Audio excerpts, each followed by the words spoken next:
Oke, oke, aku mulai sekarang. Selamat malam teman-teman. Thank you hari ini udah join di kelas aku. Jadi hari ini kita bakal sama-sama kulik tentang konten marketing. Em, di sini kita belajar. Jadi kalau misalnya teman-teman nanti ada yang mau nanya atau ada yang mau sharing, aku open banget. Jadi nanti kita bisa discuss. Jadi nanti flow-nya kayak gini. Pertama aku bakal share dulu materinya. Terus nanti di beberapa, mungkin di pertengahan, atau nanti kalau misalnya udah ada beberapa part, nanti kan ada beberapa section gitu. Nanti kalau misalnya satu section mungkin udah selesai, nanti aku bakal kayak lempar, mungkin ada teman-teman yang mau nanya gitu, terus nanti kita lanjut materi, terus kalau materi udah selesai, nanti kita akan ada sesi Q&A. Jadi teman-teman bisa nanya juga di akhir sesinya, kayak gitu ya. Oke, eh, ya, jadi malam ini kita akan belajar tentang konten marketing, all about content marketing. Jadi mulai dari apa itu content marketing, terus mungkin teman-teman juga ada yang mau atau berminat buat berkarir di content marketing, terus gimana cara bikin konten or anything related to content marketing role. Terus kita juga bakal tahu sebenarnya bedanya content marketing, content writer, atau copywriter itu apa. Nah, jadi hari ini kita bakal kulik itu semua. Hopefully nanti materinya bisa bermanfaat buat teman-teman semuanya. Kayak gitu ya.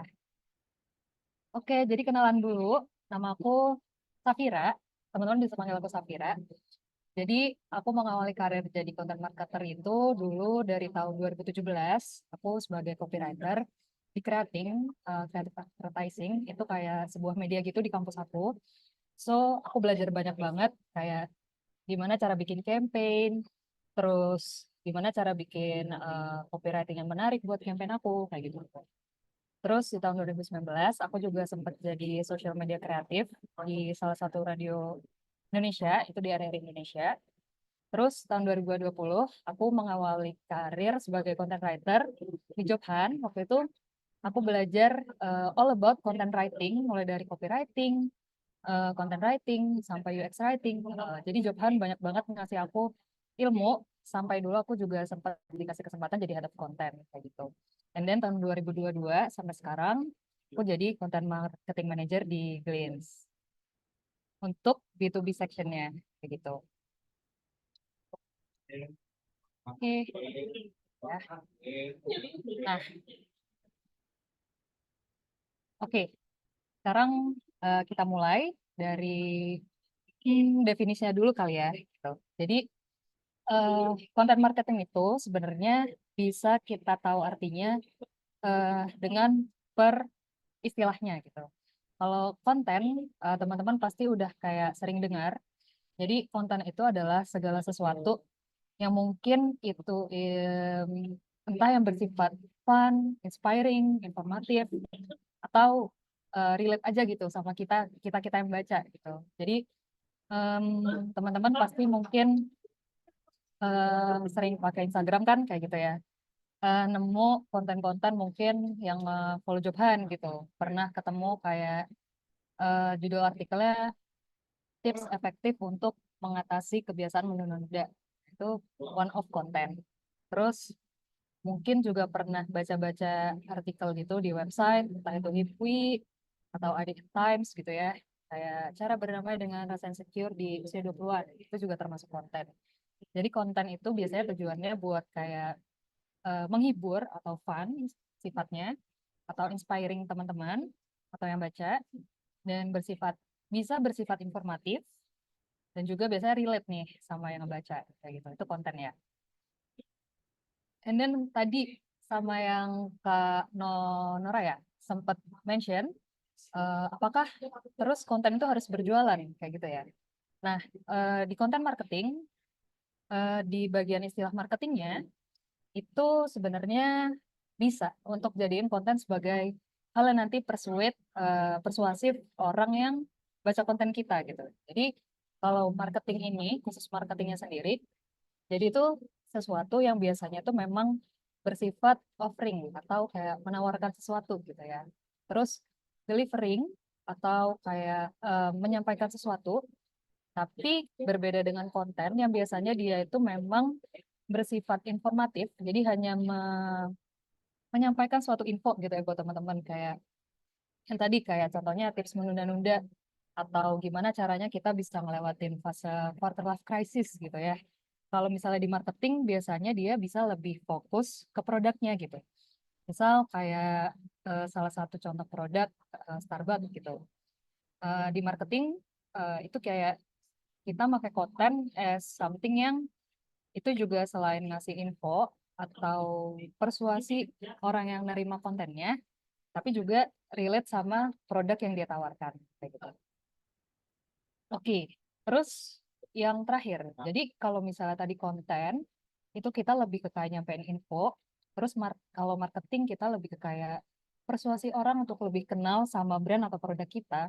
Terus kalau digabung, and then content marketing itu gimana? Nah, ini bisa kita lihat contohnya, salah satu bentuk konten marketing itu gimana caranya kita bikin konten yang sekiranya itu relate gitu ya sama yang baca atau teman-teman jobhan atau teman-teman anyone yang mungkin nanti dapat artikel-artikel yang sekiranya dekat sama kehidupan kita, terus nyambung sama apa yang bikin kita tertarik kayak gitu.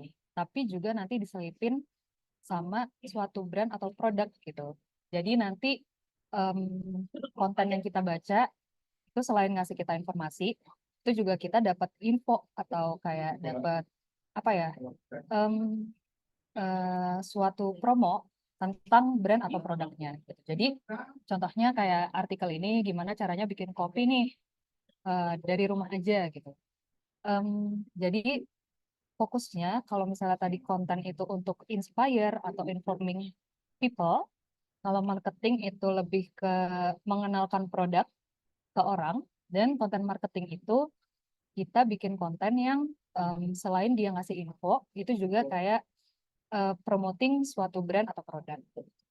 Nah, jadi biasanya kalau misalnya kita bikin konten marketing, itu fokusnya kita tuh build trust atau membangun kepercayaan nih. eh, Kita sebagai produk atau sebagai yang punya brand dengan cara providing atau ngasih konten-konten yang sekiranya relevan sama target audiens kita, tapi itu juga fit atau cocok atau sejalan sama brand objektif atau em, terkait sama brand kita tuh lagi mau ngapain gitu ya.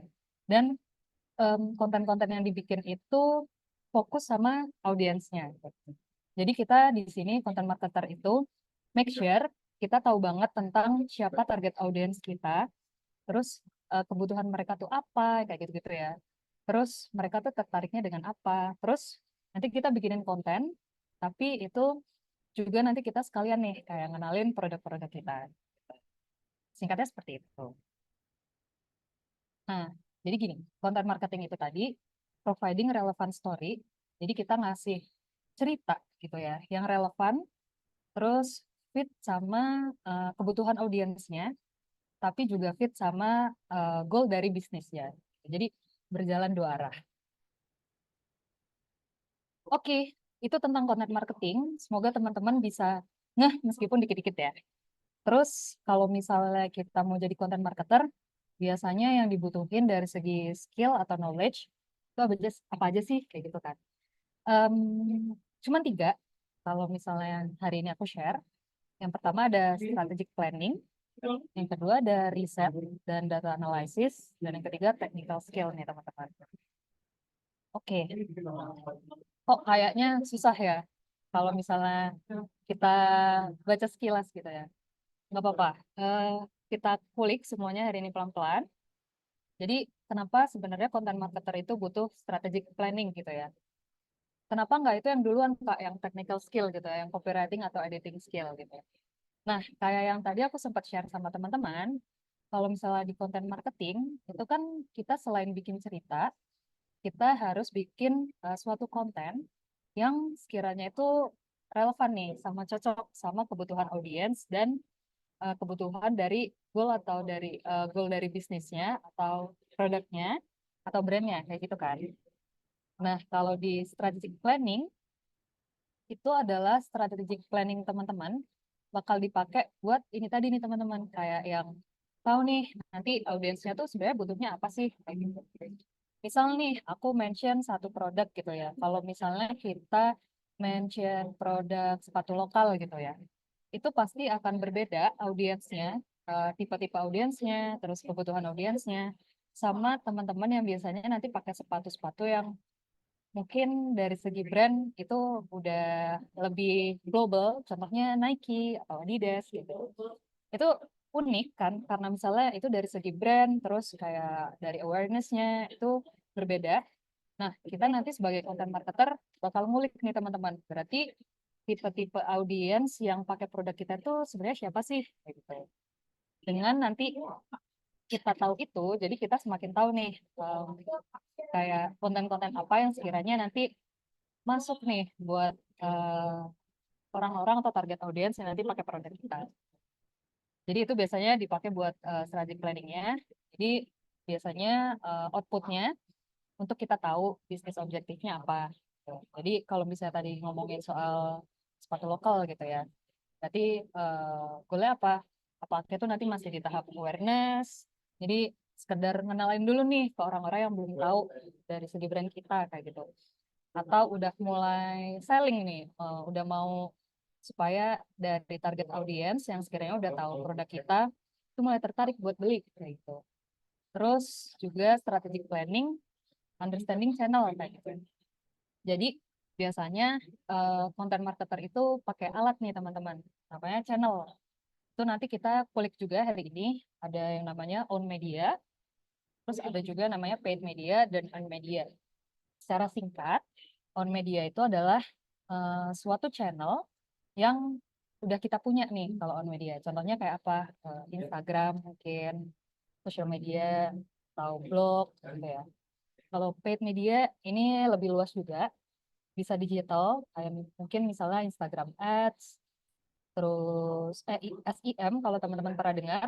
Jadi itu adalah gimana kita pakai keyword berbayar di Google, begitu. Atau mungkin justru media-media yang sering teman-teman lihat gitu di entah kalau misalnya nonton TV pernah nonton iklan kayak gitu atau misalnya lewat jalan raya terus di samping-sampingnya ngelihat kayak ada semacam banner itu juga bisa dipakai sebagai paid media. Kalau yang earned media itu biasanya adalah sesuatu yang kita dapatkan dari pihak lain tuh. Kayak contohnya setelah Panora misal habis beli sepatu lokalnya, terus karena Panora suka, terus akhirnya dikasih testimoni. Nah, itu termasuk yang kita dapatkan kan. Itu earned media. Itu. Jadi testimoninya itu tadi yang termasuk earned medianya. Yang terakhir ada strategic planning, itu tentang understanding key message gitu. Nah, sebagai kita sebagai content marketer itu adalah seseorang yang menyampaikan pesan kan kayak gitu. Terus pesan itu kita sampaikan ke target audiens kita. Itu nanti strategic planningnya bakal kita pakai buat kira-kira dengan cara apa ya kita nyampein konten kita ke target audiens kita nih kayak gitu. Apakah dengan cara yang fun kayak gitu. Nanti kita bisa pakai kayak memes strateginya ya, yang supaya orang-orang terhibur nih biar lucu gitu ya. Atau sesuatu yang lebih serius biar membangun credibility gitu. Misal kita kayak ada kerjasama sama kayak partner tertentu gitu. Kayak misalnya um, shoes expert gitu. Jadi dia udah expert nih dalam hal sepatu-sepatu kayak gitu. Itu jadi kayak jadi salah satu strategi planning kita nanti as content marketer kayak gitu. Oke, itu untuk yang part A. Terus yang part B adalah riset dan data analysis. Gitu.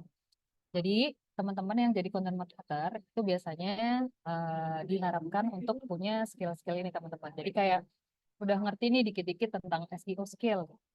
I'm sure teman-teman kemarin udah sempat dapat materi tentang SEO writing ya, kayak gitu. Nah itu juga nanti bisa berguna sebagai content marketer.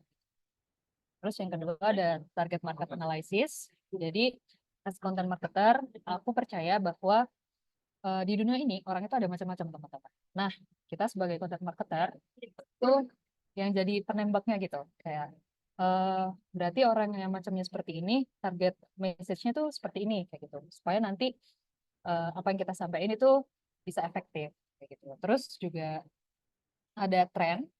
Jadi it's good kalau misalnya kita sebagai content marketer juga tahu nih tentang tren apa yang lagi hype hari ini, apa yang lagi tren em, diomongin, misal target kita Gen Z gitu ya. Apa yang lagi banyak diomongin nih sama Gen Z gitu. Itu jadi knowing the trend and data analysis skill gitu. Dan yang terakhir ada technical skill, ini juga bakal penting. Jadi it's good kalau misalnya teman-teman as content marketer juga punya skill dalam copywriting dan editing skill. Kayak gitu. Oke, itu semoga teman-teman juga bisa memahami jadi yang dari tadi skill and knowledge yang nanti dibutuhkan sama content marketer. Gitu ya. Oke, selanjutnya ada perbedaan dari content writing and content marketing gitu. Ini adalah pertanyaan yang sering banget aku dapetin nih dari eh, banyak teman-teman juga gitu ya. Jika bedanya apa sih kayak content writing sama content marketing gitu? Bukannya sama aja ya, kan konten. Jadi di sini aku bakal ngebagi bedanya content writing sama content marketing berdasarkan role atau perannya, terus output yang nanti dihasilkan sama both content writing sama content marketing, terus journey atau biasanya gimana ya, kayak dari 0 sampai 10-nya gitu, untuk menghasilkan output dari content writing atau content marketing sampai tools yang biasanya dipakai. Oke, yang pertama dari segi role content writing itu, sorry ya teman-teman kalau misalnya nanti agak noise aman. Soalnya hujan. Oke, kalau misalnya dari role content writing itu biasanya dia menulis konten yang biasanya ada di web page gitu. Ini biasanya teman-teman sering banget baca atau temukan dalam bentuk tulisan gitu ya. Entah itu web page atau website, terus blog artikel, atau konten-konten yang di social media. Jadi itu adalah peran yang nanti biasanya bakal banyak dikulik nih sama content writer gitu. Kalau bedanya dengan content marketing apa Kak gitu. Nah, jadi kalau content marketing itu sebenarnya bisa lebih luas teman-teman. Kayak yang tadi sempat aku jelasin, kalau content marketing itu alatnya ada 3 kan, ada own channel, sama pay channel, atau earn media gitu ya. Jadi mainnya bisa di banyak tempat, gak cuman untuk di artikel gitu. Jadi dia bisa main di TV itu boleh, di radio boleh, terus di mana? Di kursi MRT misalnya itu juga bisa. Jadi content marketing nggak hanya digital, jadi bisa lebih luas. Atau teman-teman mungkin pernah ikut event tertentu gitu, atau bazar, atau anything related tuh acara yang sekiranya nggak cuman asik, tapi dia juga kayak ada sponsornya gitu ya, kayak eh ada konser mungkin nanti yang nanti disponsorin sama Garnier misalnya gitu ya. Terus di dalam situ ada booth lucu gitu yang buat foto-foto. Itu can be one of produk atau output dari content marketer gitu. As long itu sesuatu yang mungkin relate atau membuat audiens kita tuh ingat atau tahu sama produk kita, itu bisa kita sebut sebagai output dari content marketer atau role yang biasanya content marketer kerjain. Kayak gitu. Jadi banyak cara yang dipakai oleh content marketer untuk kayak generate leads atau bikin orang jadi tahu tentang produk kita. Terus yang pada akhirnya eh, bikin kita jadi kayak supporting the business. Jadi meningkatkan penjualan dari produknya kayak gitu. Nah, ini tadi sempat aku sebut juga. Jadi outputnya content writer biasanya artikel. Terus kalau konten marketing biasanya outputnya ada banyak. Ada video, artikel, foto, podcast, atau bahkan event. Kayak gitu ya. Terus journey-nya develop artikel konten. Terus kalau content marketer itu biasanya journey-nya sampai ke develop content plan. Oke, kalau dari segi tools-nya, content writing sama content marketing itu ada sedikit perbedaan gitu ya. Kalau content writing biasanya umumnya pakai SEO sama Google Analytics. Jadi kalau SEO biasanya segala hal yang berkaitan sama gimana dia memproduksi kontennya gitu ya. Entah itu nulis atau blognya gitu ya. Terus biasanya kita track kan, ini kontennya udah bagus nggak ya, ada yang baca nggak ya, itu pakai Google Analytics teman-teman gitu. Nah, kalau content marketer, sorry, itu bisa macam-macam. Ada SEO, Google Analytics, Facebook Ads Manager, um, Flanks, dan lain-lain kayak gitu. Oke, dari sini kita tahu ya, kalau misalnya content marketing itu role-nya lebih luas atau lebih menyeluruh dibandingkan content writing. Oke, dari sini kira-kira dari teman-teman ada yang mau ditanyain nggak? Kalau misalnya nggak ada, kita bisa lanjut ke materi selanjutnya.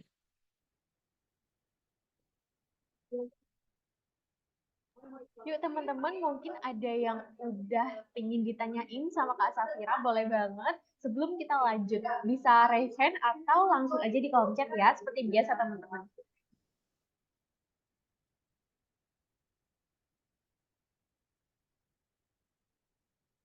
Oke, ini udah ada pertanyaan dari Aisyah. Kak, konten marketing berarti bikin semua format konten atau hanya konsepnya aja ya? Nah, itu good question ya Aisyah. Jadi sebenarnya di dalam berbagai company atau bisnis, biasanya konten marketing itu pegang berbagai role nih. Ada yang nanti dia itu konten marketingnya as a planner aja gitu. Karena timnya mungkin lebih besar ya. Jadi dia cuma ngeplan, jadi baca target audiensnya siapa, terus strateginya apa, terus nanti ada eksekutornya. Jadi kayak ada content writernya sendiri, nanti yang bertugas buat nulis, kayak gitu ya. Terus nanti ada desainernya juga nanti yang mungkin bertugas buat desain. Terus ada performance marketer nanti yang mungkin nanti bakal lebih mengurus nanti konten-kontennya bakal didistribut atau disebarin di mana aja. Contohnya mungkin di Facebook Ads Manager, terus nanti di track hasilnya seperti apa, butuh budget berapa, kayak gitu-gitu. Ada juga mungkin konten marketer yang dia bekerja untuk suatu bisnis yang mungkin skalanya lebih kecil, jadi nanti dia juga sebagai content marketer juga akan membantu untuk eksekusi bagian konten outputnya gitu. Nanti ada content marketer juga yang biasanya mungkin untuk dia di expect atau diharapkan untuk mungkin bisa menulis atau sedikit mendesain kayak gitu-gitu. Jadi tergantung dari tim nanti yang dia punya as content marketer. Untuk question dari Mirna, content marketing apakah mendesain juga Kak? Itu juga udah terjawab ya tadi. Jadi tergantung dari timnya. Terus ada question dari Anissa, content marketing apakah sama seperti content strategis? Ya, hampir mirip ya Anissa. Jadi content marketing atau content strategis, role maupun outputnya itu juga hampir mirip. Terus ada dari Rahmadita, bagian paling challenging selama proses pembuatan konten marketing apa? Ini pertanyaan menarik. Nanti sebenarnya ini bisa kita kulik juga di materi yang bakal kita run through hari ini ya. Untuk challenge biasanya ada di setiap uh, flow-nya ketika kita bikin konten marketing plan-nya gitu. Nanti nanti kan ada bagian perencanaan, terus eksekusi gitu ya. Ada bagian riset juga. Nah, nanti di setiap flow-nya itu biasa ada challenge-nya. Nanti kita kulik bareng setelah ini ya. Terus dari Fahrizal, berarti konten marketing lebih luas. Betul. Yang terakhir dari Anugrah ya. Berarti sistem dalam pencarian klien itu dalam konten marketing apakah harus selalu menggunakan SEO, apakah bisa cara lain? Ya, jadi bisa nih Farizal. Jadi yang kita pakai toolsnya nggak hanya SEO, tapi bisa juga kayak sosial media atau event yang tadi ya. Oke, jadi itu dulu mungkin yang bisa aku jawab. eh Habis itu kita lanjut dulu ya ke materi selanjutnya. Kalau misalnya teman-teman nanti ada yang sekiranya pertanyaan belum kejawab, mungkin nanti bisa kita kulik di Q&A session. Oke ya, Kak Nora. Oke, silakan Kak. Oke, nextnya career path gitu ya. Jadi ini berkaitan nih teman-teman sama yang tadi, apa bedanya content writer sama content marketing gitu ya. Jadi sebenarnya kalau misalnya content marketing itu bisa berangkat dari berbagai role nih teman-teman. Nggak harus dari content writer dulu atau dari copywriter dulu gitu. Jadi teman-teman yang mungkin memulai karirnya sebagai content writer, copywriter, atau bahkan social media associate, nantinya bisa em, punya path di karir marketing, di karir content marketing. Gitu.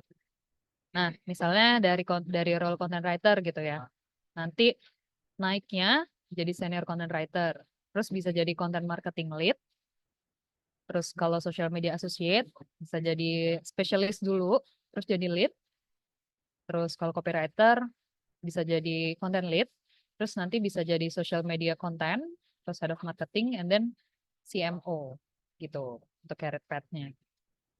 Jadi memang scope-nya itu biasanya content marketer itu ada di marketing role teman-teman.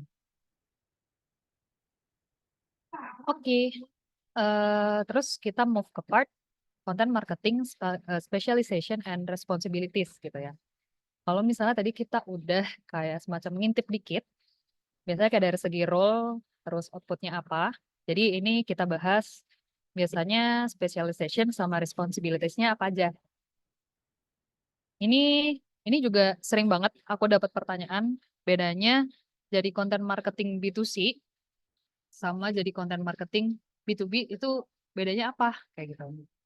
Nah, untuk memudahkan teman-teman semua hari ini aku juga ngebagi dalam beberapa part. Mungkin aku akan bahas secara singkat gitu ya. Kalau misalnya di B2B, itu biasanya dari segi target audience, itu orang-orangnya lebih spesifik nih teman-teman. Entah kayak dari, kalau B2B kan business to business gitu ya. Jadi kita mostly nggak akan targeting kayak B2C gitu. Eh, Kalau misalnya kita ibaratkan kita sebagai brand, terus target audience kita itu adalah seseorang gitu ya. Kalau di B2C, biasanya tuh kita dari brand tuh one people gitu. Jadi specific segmen. Jadi kayak misalnya kita sebagai brand ngobrol sama atau enggak bikinin konten buat satu anak yang baru lulus kuliah atau fresh graduate gitu ya. Jadi biasanya kita bisa nyampain kontennya tuh lebih personal gitu. Kalau misalnya kalau di B2B itu biasanya kita dari brand tuh one team gitu. Jadi as role-nya dia nih dari kalau di B2B. Kayak contohnya kita bikinin konten konten untuk HR team atau finance team gitu ya. Atau marketing team gitu. Itu kalau B2C sama B2B. Jadi kalau misalnya B2C nih, misalnya kita kasih produk tuh yang misalnya kita ngomongin sepatu tadi nih ya. Sepatu kalau misalnya kita kasih ke B2C, itu bisa kita ngomong kayak yang aku sempat mention tadi kan satu brand to one people. Nah, itu kayak satu orangnya mungkin aku langsung kasih ke Kanora gitu ya. Atau ke Aisyah tadi gitu. Jadi I talk to her personally gitu. Kalau misalnya B2B itu I talk to them karena one team gitu ya. Jadi contohnya aku mau kasih ke eh, kalau misalnya sepatu mungkin untuk employee di Jobhan gitu. Jadi aku kayak ngasih promote nih, ini sepatu cocok nih buat kayak outing bareng satu tim gitu. Jadi I talk to business kayak gitu. Mungkin ada satu lagi yang lebih relevan kalau B2B. Contohnya misal aku punya service, aku punya produk itu kayak tools untuk menghitung gaji karyawan gitu ya. Nah, tools ini biasanya kan dipakai entah sama CEO atau business owner gitu ya, atau HR team. Jadi konten-konten yang aku bikin tadi, konten-konten yang aku bikin tadi biasanya spesifik tuh eh, satu tim tadi atau ke secara bisnis gitu. Kayak misalnya untuk ke kayak HR team, nanti konten-konten yang aku bikin bakal berbau atau related tuh hal-hal yang biasanya HR team lalui gitu ya di pekerjaan mereka gitu. Kayak struggle nggak sih sama tiap bulan kamu menghitung secara manual gaji-gaji dari karyawan kamu gitu. Nah itu salah satu caranya biasanya kalau di B2B. Tuh. Oke, itu dari segi target. Terus kalau misalnya content type, ini yang aku sempat mention tadi juga. Kalau misalnya di B2C nih, kita bisa lebih personal. Jadi kayak I speak to Nora atau I speak to Aisyah. Jadi aku bisa kayak lebih personal aja gitu. Kayak entertaining, konten-kontennya berbau yang inspirational gitu kan. supaya dia relate nih sama brand kita gitu. Kalau misalnya kalau di B2B itu biasanya content type-nya itu lebih bersifat value and result driven gitu. Jadi kita bakal ngomongin contohnya kayak kalau misalnya kamu pakai tools tadi untuk menghitung gaji karyawan, nanti kamu bisa kayak ningkatin bisnismu, keuntungan bisnis 20% kayak gitu. Jadi lebih bersifat value atau result driven kan kayak gitu. Kalau dari segi platform, sebenarnya ini bisa macam-macam. Bahkan B2B juga bisa pakai sosial media. Ini tergantung, cuman kalau misalnya kita mau ngelompokin audiensnya, di B2B kita bisa kayak pakai sesuatu yang lebih serius nih teman-teman. Kayak contohnya webinar gitu ya. Atau EDM, ini email direct marketing atau conference gitu. Jadi kita ngumpulin para business owner atau CEO atau HR lead gitu ya dalam suatu acara. Terus kita kasih tahu nih produk kita. Nah, kalau misalnya kalau yang di B2C itu adalah channel-channel personal nih, kayak sosial media, streaming video, artikel atau website. Artikel yang dalam website. Kalau communication-nya kayak tadi yang aku sempat mention, di B2C bisa lebih personal, sedangkan di B2B kita lebih data driven. Oke, itu bedanya di B2C sama B2B ya teman-teman. Nah, kalau yang ini adalah tipe konten yang bisa kita pakai as content marketer, both B2B maupun B2C. Yang sempat aku mention tadi, jadi kontennya biasanya nggak hanya dalam bentuk digital, kita juga bisa dalam bentuk offline, kayak gitu ya. Ini kayak seminar, terus advertorial di mass media, kayak di TV tadi atau radio. Nah, itu offline konten. Atau brosur, banner, gitu ya. Kalau di online, itu sesuatu yang biasanya kita lihat secara digital gitu. Di handphone atau di laptop gitu ya. Kayak di website, sosial media, YouTube. Nah, jadi kesimpulannya, content marketing itu covering all content yang ada di multiply atau berbagai channel, both online maupun offline. Ini kayak ada video, terus artikel, mungkin juga ada campaign yang di running di misal Car Free Day gitu ya. Itu dia. Oke, itu semoga teman-teman semakin tertarik untuk diving di content marketing malam ini. Setelah ini kita ada berbagai pembahasan lagi untuk kita lebih diving deeper untuk tentang content marketingnya. Jadi mari persiapkan diri ya teman-teman, tetap semangat. Nah, kalau misalnya yang ini, aku mau sharing juga tentang gimana caranya bikin konten marketing atau jadi biar teman-teman kebayang. Jadi kalau misal konten marketing itu flow-nya gimana sih Kak gitu. Kalau misalnya content writing itu kan biasanya kita riset, terus nulis, terus publish kan. Nah, kalau konten marketing itu seperti apa kayak gitu. Nah, biasanya kayak yang sempat aku mention tadi, kalau konten marketing itu bentuk outputnya kan suatu plan gitu ya. Nah, ini ada tiga biasanya. Kayak kita bikin plannya dulu atau brief. Jadi itu isinya biasanya ada backgroundnya. Jadi kayak kenapa teman-teman mau initiate konten marketing ini gitu ya.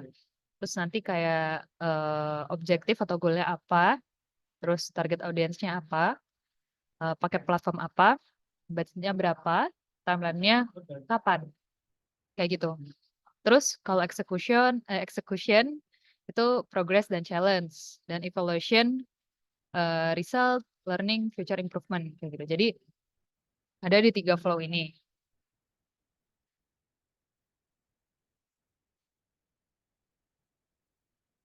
Oke, jadi kalau misalnya teman-teman ini malam ini ada yang minat nih jadi content marketing. Jadi apa yang mungkin bisa dipersiapkan tuh aku saranin ada tiga hal gitu. Yang mungkin bisa di-put di CV-nya teman-teman. Yang pertama experience, mungkin pernah ada volunteer experience atau personal portfolio. Bisa dalam bentuk apapun tadi, entah itu event atau artikel gitu ya. Terus achievement, mungkin ada kayak semacam certificate atau awards atau professional portfolio juga boleh. Terus core competencies gitu. Jadi ada hard skill sama human skills. Kalau hard skill, mungkin ada yang bisa graphic design, it's a point plus. copywriting itu wajib menurut aku, data analysis itu juga wajib. Kalau human skills, karena ini teman-teman bakal banyak bekerja sama dengan tim-tim lain, jadi akan membutuhkan human skills juga nih teman-teman, kayak teamwork, terus adaptability, curiosity, empati juga. Oke, next. Ini sama kayak yang tadi, jadi butuh writing, content plan, sama data analysis. Ini juga nanti bisa teman-teman baca di decknya, kayak how to create good content plan. Jadi ada problem, objective goal, target audience, big umbrella, terus timeline.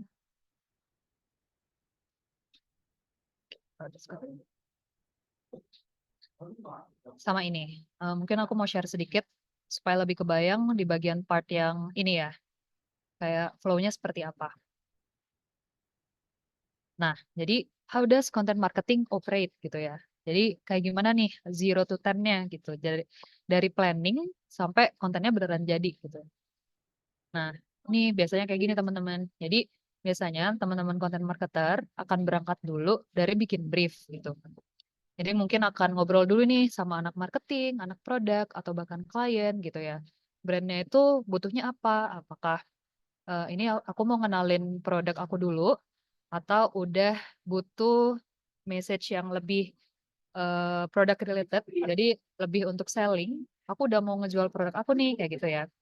Itu nanti campaign dan jenis kontennya akan berbeda. Jadi ini di make sure dulu biasanya sama stakeholders maupun kliennya gitu di campaign brief ini. Terus kalau udah dapat, jadi di sini outputnya biasanya bisnis objektif, terus bisnis goal gitu ya. Terus produknya apa, target audiensnya siapa gitu. Ini di sini. Terus dibikin di Deeper sama konten marketernya, konten plannya. Jadi kita bikin umbrella campaign, terus plannya apa gitu. Umbrella campaign itu adalah ide besar dari campaign kita seperti apa nanti. Kayak gitu. Terus yang ketiga ada content deployment. Jadi ini biasanya di-execute sama internal team atau creative team.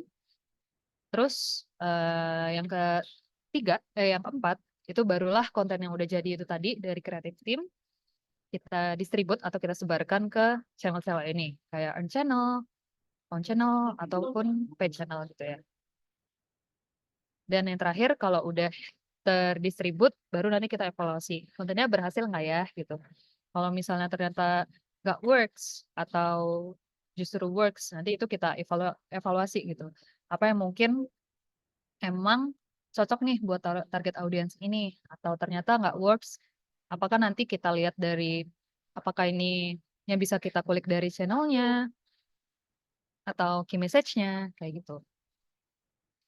Oke, jadi itu frameworknya.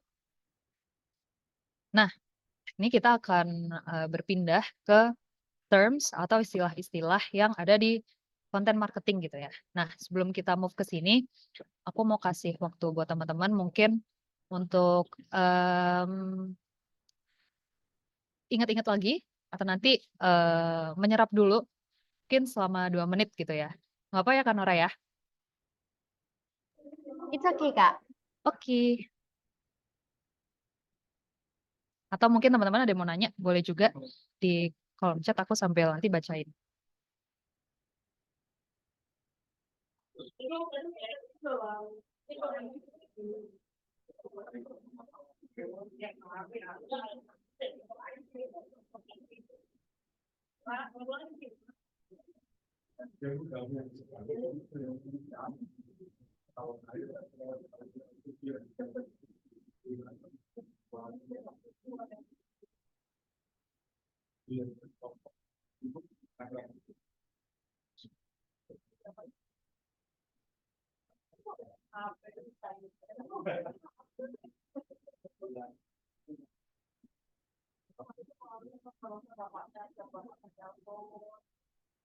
Ayo.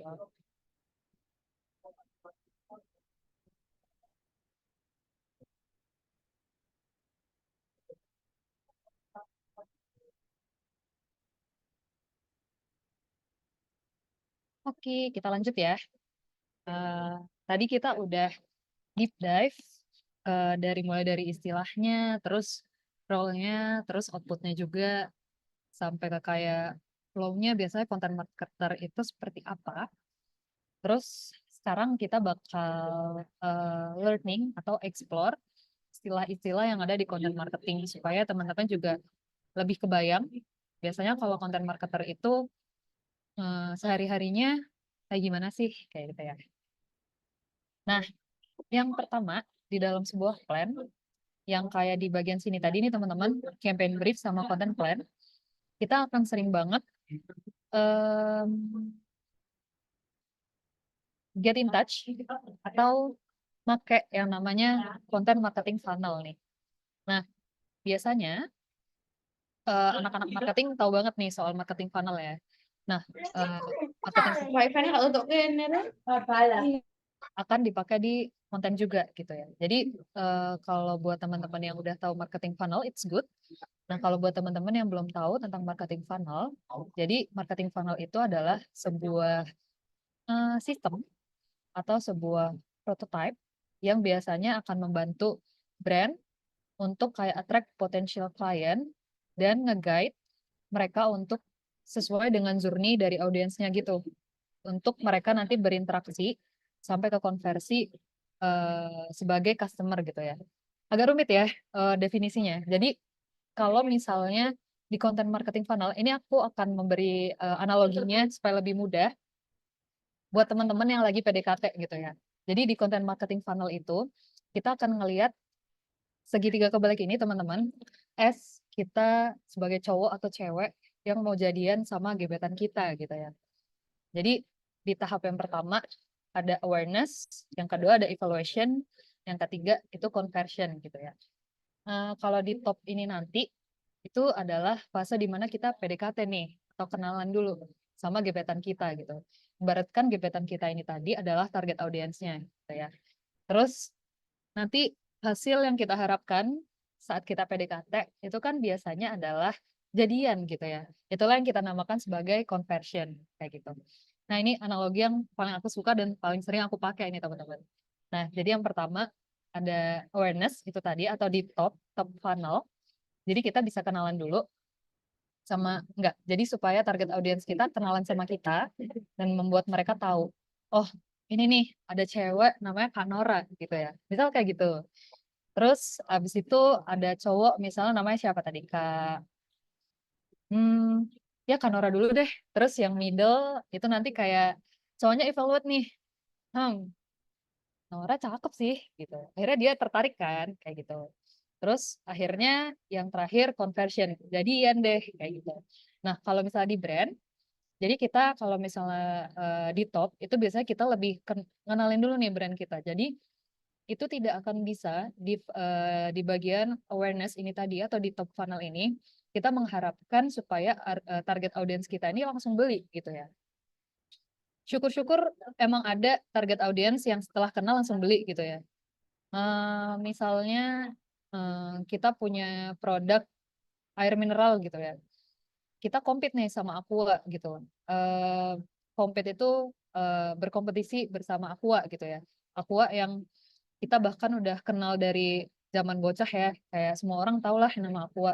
Bahkan kalau misalnya mau beli ke warung, bilangnya bukan mau beli air mineral, biasanya langsung bilang aku beli Aqua bu gitu ya. Nah itu dia, jadi tantangannya di awareness itu adalah kita kenalin dulu nih air mineral kita tadi yang baru, mungkin belum pernah didengar sama orang-orang, jadi mereka tahu nih ada misalnya merek air mineralnya adalah apa ya, air segar gitu misalnya, atau fresh water gitu. Nah, itu gimana caranya supaya fresh water ini dikenal sama target audience kita, terus mereka nanti akan ada di tahap mempertimbangkan di middle, sampai nanti akhirnya conversion atau beli. Atau tadi misalnya kita punya brand sepatu lokal gitu ya. Gimana caranya kita sebagai content marketer punya suatu campaign yang nanti orang-orang jadi tahu brand sepatu lokal kita. Terus nanti mereka jadi tertarik buat beli dan membandingkan, mendingan gue beli sepatu yang ini atau yang Adidas aja ya gitu. Akhirnya nanti mereka conversion untuk beli brand kita gitu. Nah, itu adalah tahapan menarik as content marketer teman-teman. Jadi biasanya paling seru di sini nih. Jadi konten-kontennya bisa yang bersifat fun, terus habis itu entertain gitu ya. Jadi cuman PDKT dulu aja nih supaya target audiens kita tuh tertarik dulu nih sama kita ya. Jadi kayak mengenalkan produk kita tuh apa, terus kelebihan kita apa, terus habis itu kayak apalagi ya biasanya kalau di awareness tampilannya seperti apa gitu ya. Terus bisa pakai dengan cara meme atau film itu juga boleh. Atau kalau teman-teman pernah nonton kayak semacam di YouTube ada sekitar kayak film gitu, tapi sebenarnya dia tuh iklan nih teman-teman. Itu juga bisa. Terus abis itu kalau misalnya udah dikenalin, itu kita pindah ke tahap middle. Itu supaya orang-orang mulai evaluasi nih, kira-kira mereka jadi beli nggak ya? Nah disinilah biasanya testimoni itu kita bikinin nih di kontennya gitu. Jadi kayak entah kita mungkin udah ada yang beli, terus kita pasang nih testimoninya. Iya ternyata sepatunya empuk gitu. Itu salah satu kayak bentuk kontennya. Terus kalau konten-konten yang ada di bottom funnel, itu biasanya udah lebih hard selling nih teman-teman. Kita kasih deadline buat target audiensnya. Misal kalau kamu mau beli sepatu ini sampai akhir bulan September, kamu dapat diskon 50% kayak gitu. Nah, jadi mereka yang udah ada di tahap aware sama brand kita dan udah tahu kurang lebihnya di middle funnel ini, terus akhirnya mereka terdorong untuk membeli gitu dengan konten-konten kita di bottom funnel. Contohnya kayak promotion itu tadi atau voucher diskon gitu. Semoga itu menjelaskan tentang funnel ya teman-teman. Oke, kalau misalnya ada pertanyaan dicatat dulu aja, nanti bisa kita bahas di sesi Q&A ya. Part kedua yang menurut aku juga seru di konten marketing itu adalah audience research. Ini sebenarnya bisa kita taruh di awal nih teman-teman, karena audience research itu lebih penting karena kita harus kalau misalnya tadi kita bahas soal PDKT nih sama cowok atau sama cewek, kita harus tahu dulu kan kayak mereka ini siapa, terus habis itu kayak eh, karakteristik mereka seperti apa gitu. Kalau misalnya kita ngomongin as brand owner, kita harus tahu nih kayak biasanya kesulitan mereka atau pain point mereka tuh apa gitu.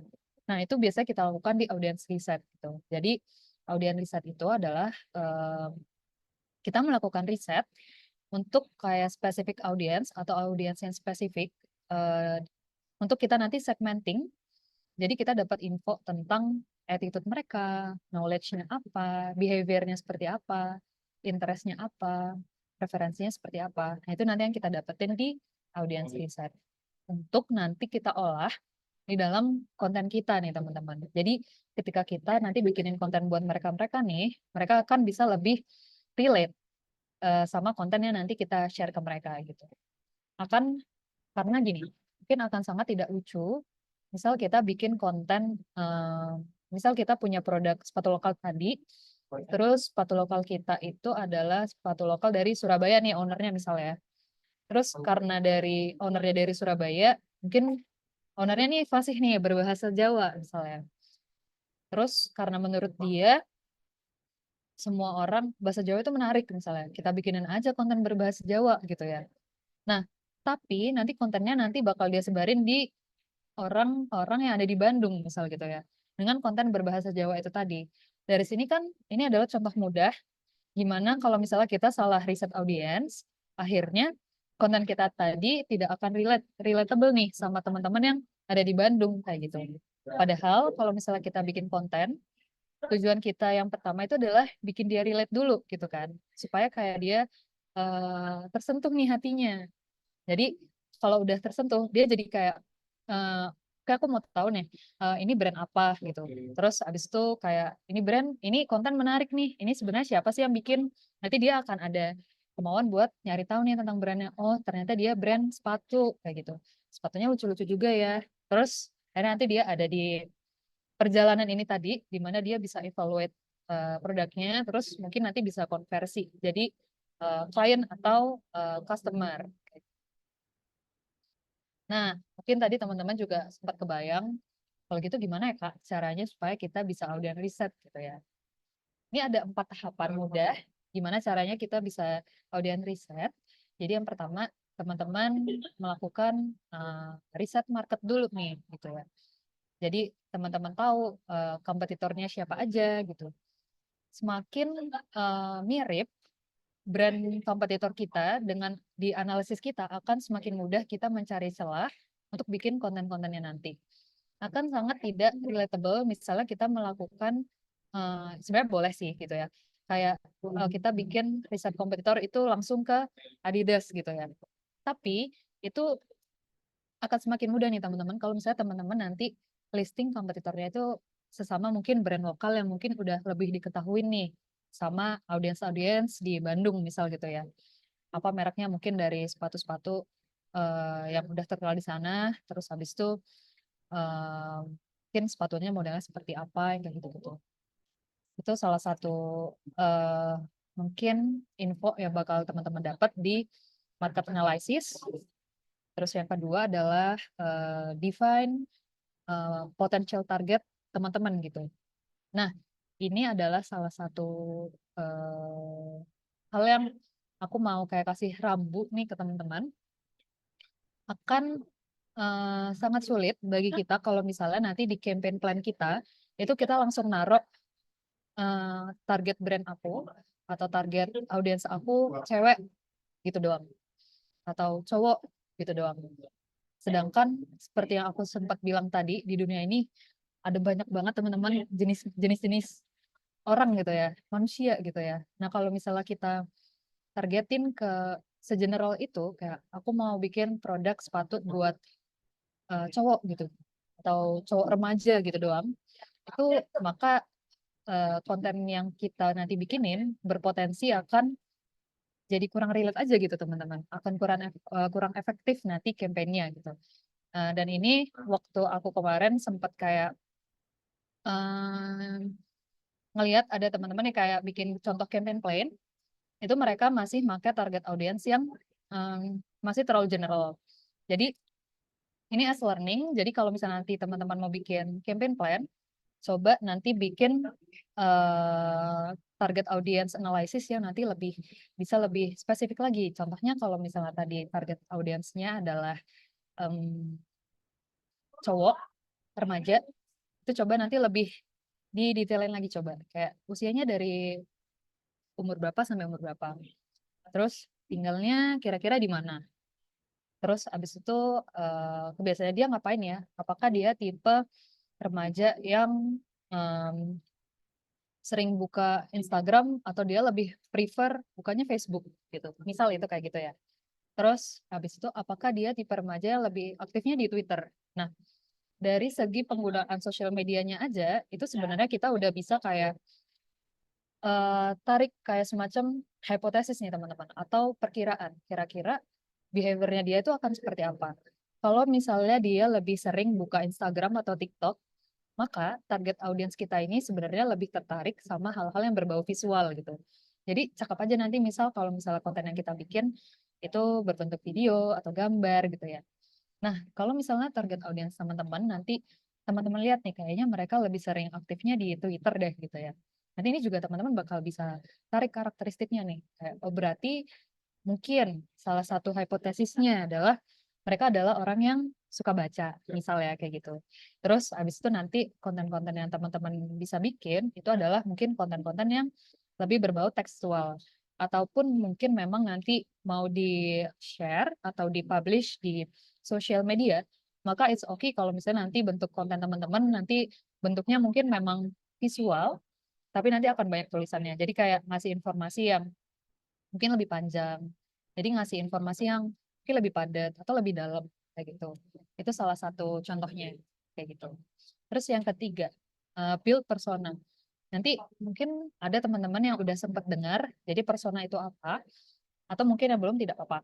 Nah, jadi setelah teman-teman tahu nih kayak target audiensnya, terus dia tinggal di mana, behaviornya seperti apa, nanti teman-teman bikinin persona aja gitu. Jadi ini bisa fiktif ataupun bisa juga orangnya nyata gitu ya. Jadi teman-teman bikinin dalam bentuk orangnya kayak gitu. Dalam plannya teman-teman gitu. Jadi kayak misal aku tadi targeting cowok itu tadi ya, terus dia lebih suka buka Instagram gitu, atau lebih suka buka Twitter itu tadi ya. Kita kasih nama aja, eh, namanya Alif gitu ya. Nanti nama Alif itu biasanya daily life-nya dia seperti apa. Jadi misal tadi Alif ini daily life-nya mungkin bisa dibikin sedetail dari bangun tidur sampai dia mau tidur lagi itu ngapain. Itu juga bisa teman-teman. Kayak misal dari bangun tidur biasanya Alif buka Instagram dulu gitu ya. Jadi kita bisa tahu nih dari behavior dia yang seperti itu, maka kita bisa posting konten kita di jam 7 pagi misal kayak gitu. Terus search of influence gitu ya. Jadi Mas Alif ini biasanya dia bakal uh, ngefansnya sama siapa sih? Apakah dia tipe cowok yang ngefans sama rocker gitu ya. Contohnya kayak tadi yang dengerinnya Bon Jovi atau tipe cowok yang dengernya jazz nih. Kayak siapa? Juicy Lucy mungkin kayak gitu. Nah, itu jadi bisa kelihatan nih kayak kesukaannya dia apa. Terus nanti outputnya, konten yang kita bisa bikin, itu mungkin memesnya tentang siapanya gitu. Karena mungkin kalau misalnya dia lebih dengerin lagu-lagu yang pop gitu ya, kita bisa kayak masukin juga influencer pop buat jadi meme atau update atau anything informational tentang yang bikin dia interest gitu, activity gitu ya. Mas Alif ini kalau weekend kira-kira ngapain ya? Apakah nongkrong atau olahraga kayak gitu? Itu juga bisa kita kulik terus masukin ke audience analysis kita kayak gitu. Nah, nanti itu tadi nih info-info ini tadi bisa kita bikin dan kita simpen untuk kemudian nanti kita masukin gitu jadi konten ideas kita gitu. Misalnya tadi kita punya brand sepatu lokal, terus habis itu Mas Alif lebih suka nongkrong, maka nanti konten yang kita bikin lebih ke kayak contohnya contoh kafe yang ada di dekat MRT yang nanti bakal seru nemenin weekend kamu. Nanti di dalam kontennya bakal kita masukin entah itu contoh foto dari produk sepatu kita atau nanti di akhir dari konten kita mau masukin info tentang sepatu kita itu juga boleh. Gitu. Develop yang terakhir adalah develop empathy map atau empathy map. Jadi kita kita mulai tulis nih kayak jadi apa yang biasanya sering Mas Alif tadi katakan atau lakukan, pikirkan dan rasakan gitu ya. Kalau misalnya tadi kita kasih contoh sebagai Mas Alif as persona kita, misal kalau misalnya tadi dia adalah cowok Bandung, maka apa yang sering dia katakan biasanya istilah-istilah Sunda tuh apa ya? Itu kita listing aja tuh. Kita listing, terus nanti mungkin bisa kita masukin ke kontennya kayak gitu. Jadi kayak ada hook di dalam konten kita yang bisa kayak nanti catch gitu kayak attentionnya Mas Alif tuh apa. Jadi kita bikin konten se-relate mungkin dengan persona yang tadi udah kita bikin di target audience analysis kita. Kayak gitu ya teman-teman. Itu adalah beberapa simple step ketika kita mau bikin atau melakukan audience research. Oke, dan yang terakhir ada content planning. Jadi setelah teman-teman udah ngerti tentang content funnel, jadi flow dari orang awal mengerti dan awal kenal konten kita, brand kita, sampai nanti dia mau jadi calon customer kita, and then tentang target audience analysis. Jadi kita udah tahu dengan siapa nanti kita akan berbicara, itu baru nanti kita bikinin content plan-nya. Jadi kayak ini udah mulai nih kayak nanti kontennya akan berbentuk seperti apa, temanya apa, terus mau di-publish di mana aja gitu. Terus goalnya mau apa kayak gitu. Oke. Jadi biasa di konten plan itu akan ada 4 output ini ya teman-teman. Jadi define dulu goalnya apa. Apakah mau brand awareness dulu. Jadi biasanya kalau brand awareness itu yang kita cari kalau emang nanti mau disebarinnya di sosial media gitu ya di Instagram. Aku mau impressionnya nanti dari 100 naik jadi 2.500 misal kayak gitu. Itu salah satu contoh di objektif atau goalnya. Terus develop key message. Setelah kita tahu kayak target audiensnya siapa, terus habis itu kayak semacam uh, pain pointnya audiens kita tuh apa. Nah itu baru kita nanti kayak building kayak semacam pesan utama yang mau kita sampaikan ke audiens kita tuh apa gitu.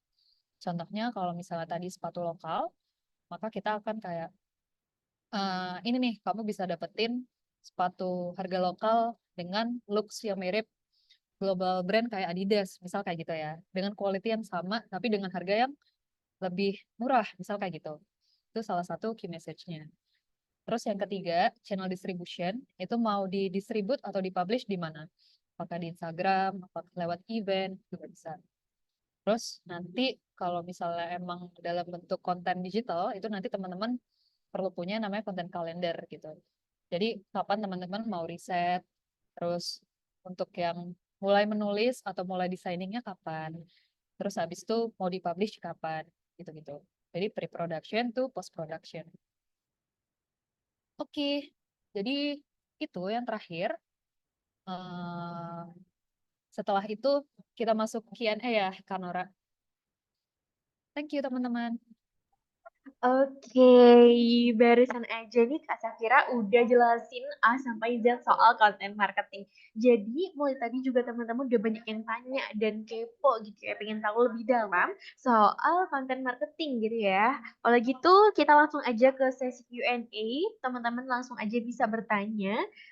Biasanya lewat raise hand or lewat chat juga bisa. Tapi aku prefer teman-teman yang bisa raise hand dan kita bisa ngobrol bareng sama Kak Safira juga. Kalau gitu di sini udah ada dua penanya nih Kak Safira. Kalau begitu aku mungkin mempersilahkan Kak Almira dulu ya untuk menyampaikan pertanyaannya. Silakan Kak Almira. Oke, terima kasih Kak Nora atas kesempatannya. Malam Kak Safira, terima kasih ya buat materinya malam ini. Mau nanya, tadi Kak Safira itu mention tentang EDM ya. This is my concern since last year.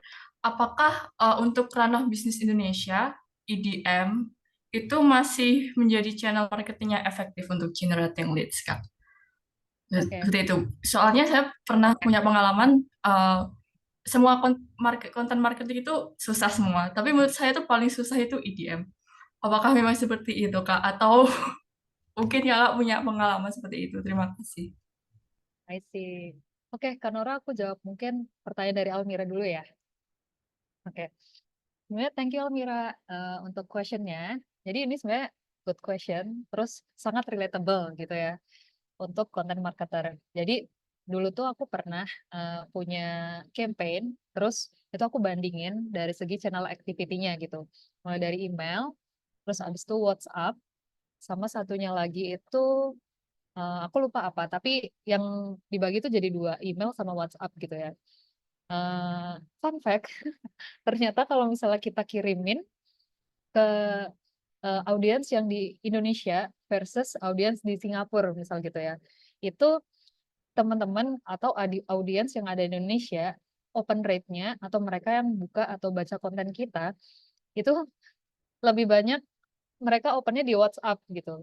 Mungkin itu entah karena banyak orang Indonesia yang mungkin kurang menggunakan email sebagai channel communication utamanya mungkin ya. Kayak kita kayak kalau misalnya lihat di kerjaan aja gitu, pasti di tim kita mostly masih pakai WhatsApp kan untuk kayak communication daily-nya dibandingkan dengan kayak kirim message atau brief atau anything related to pekerjaan lewat email. Mungkin itu salah satunya alasan kenapa mungkin email rate kita lebih rendah dibandingkan mungkin di market lain mungkin ya kalau misalnya kita bandingin mungkin sama Singapura di mana mungkin email masih banyak dipakai jadi masih banyak yang buka jadi kalau misalnya kita bikin newsletter juga masih banyak yang minat membaca gitu ya terus atau mungkin juga selain WhatsApp teman-teman juga daily activity-nya lebih suka social media gitu ya mungkin itu secara visual juga lebih menarik lebih entertaining jadi itu salah satu pengalaman aku juga sih tadi sorry siapa yang nanya? Saya Miss Almira. Almira ya? Oke, kita Almira. Ya, dulu Almira pernah pakai IDM juga jadi. Iya, dulu pernah EDM, tapi target audiensnya itu Kak, luar negeri. Luar Luar negeri negeri. aja, iya luar negeri, Australia dan Amerika gitu. Itu Heeh. pun untuk luar negeri itu pun yang budayanya baca Membaca. email, membaca email itu pun susah gitu, apalagi Indonesia yang budayanya emang kayak gitu. Jadi memang kalau Indonesia itu masih itu ya Kak, kurang efektif ya berarti intinya kalau di untuk EDM ya, untuk newsletter ataupun automation seperti itu. Aku rasa sekarang email emang udah jarang dibuka karena udah muncul WhatsApp, Oh iya. sudah muncul sosial media kayak gitu Al. Jadi Oh kayak iya. aku lihat sih kayaknya email email mungkin masih tetap bisa dipakai, tapi udah bukan jadi kayak channel utama yang bisa kita andelin gitu Al. Ya nggak sih? Dulu kamu open rate-nya berapa? Masih inget nggak? Oh, udah nggak inget. Udah nggak inget. I see. Oke. Oke. Ya, yes. Thank Terima you, kasih. Almi. Ya. Oke, terima kasih Oke. Kak Almira untuk pertanyaannya. Oh gitu Kak Safira, kita lanjut lagi ya ke penanya selanjutnya. Oke. Oke, di sini ada Kak Muhammad Arif. Halo Kak Muhammad Arif, silakan. Iya, makasih. Selamat malam semuanya. Mau nanya terkait ini nggak tahu ya tadi masa lagi di perjalanan jadi agak kurang.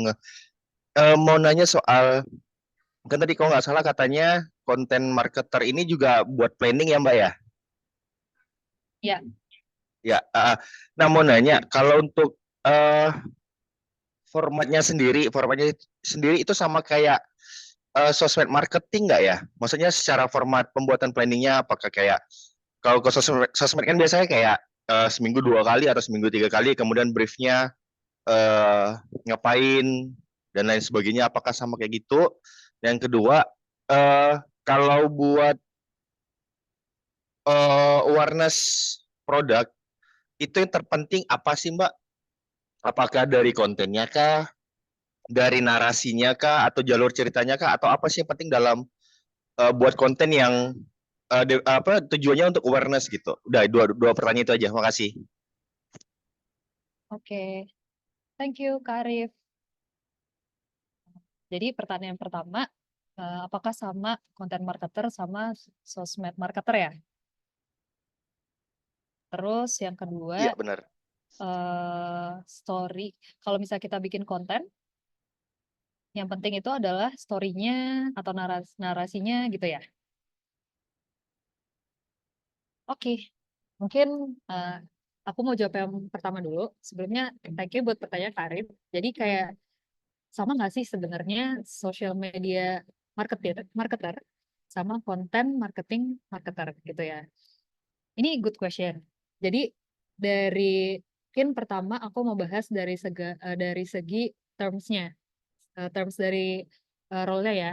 Yang pertama adalah social media marketer, terus yang kedua adalah konten marketing marketer. Konten marketing spesialis gitu misalnya. Nah, kalau misalnya di social media marketer, maka yang menjadi kayak spesialisasi dia adalah channelnya atau social media.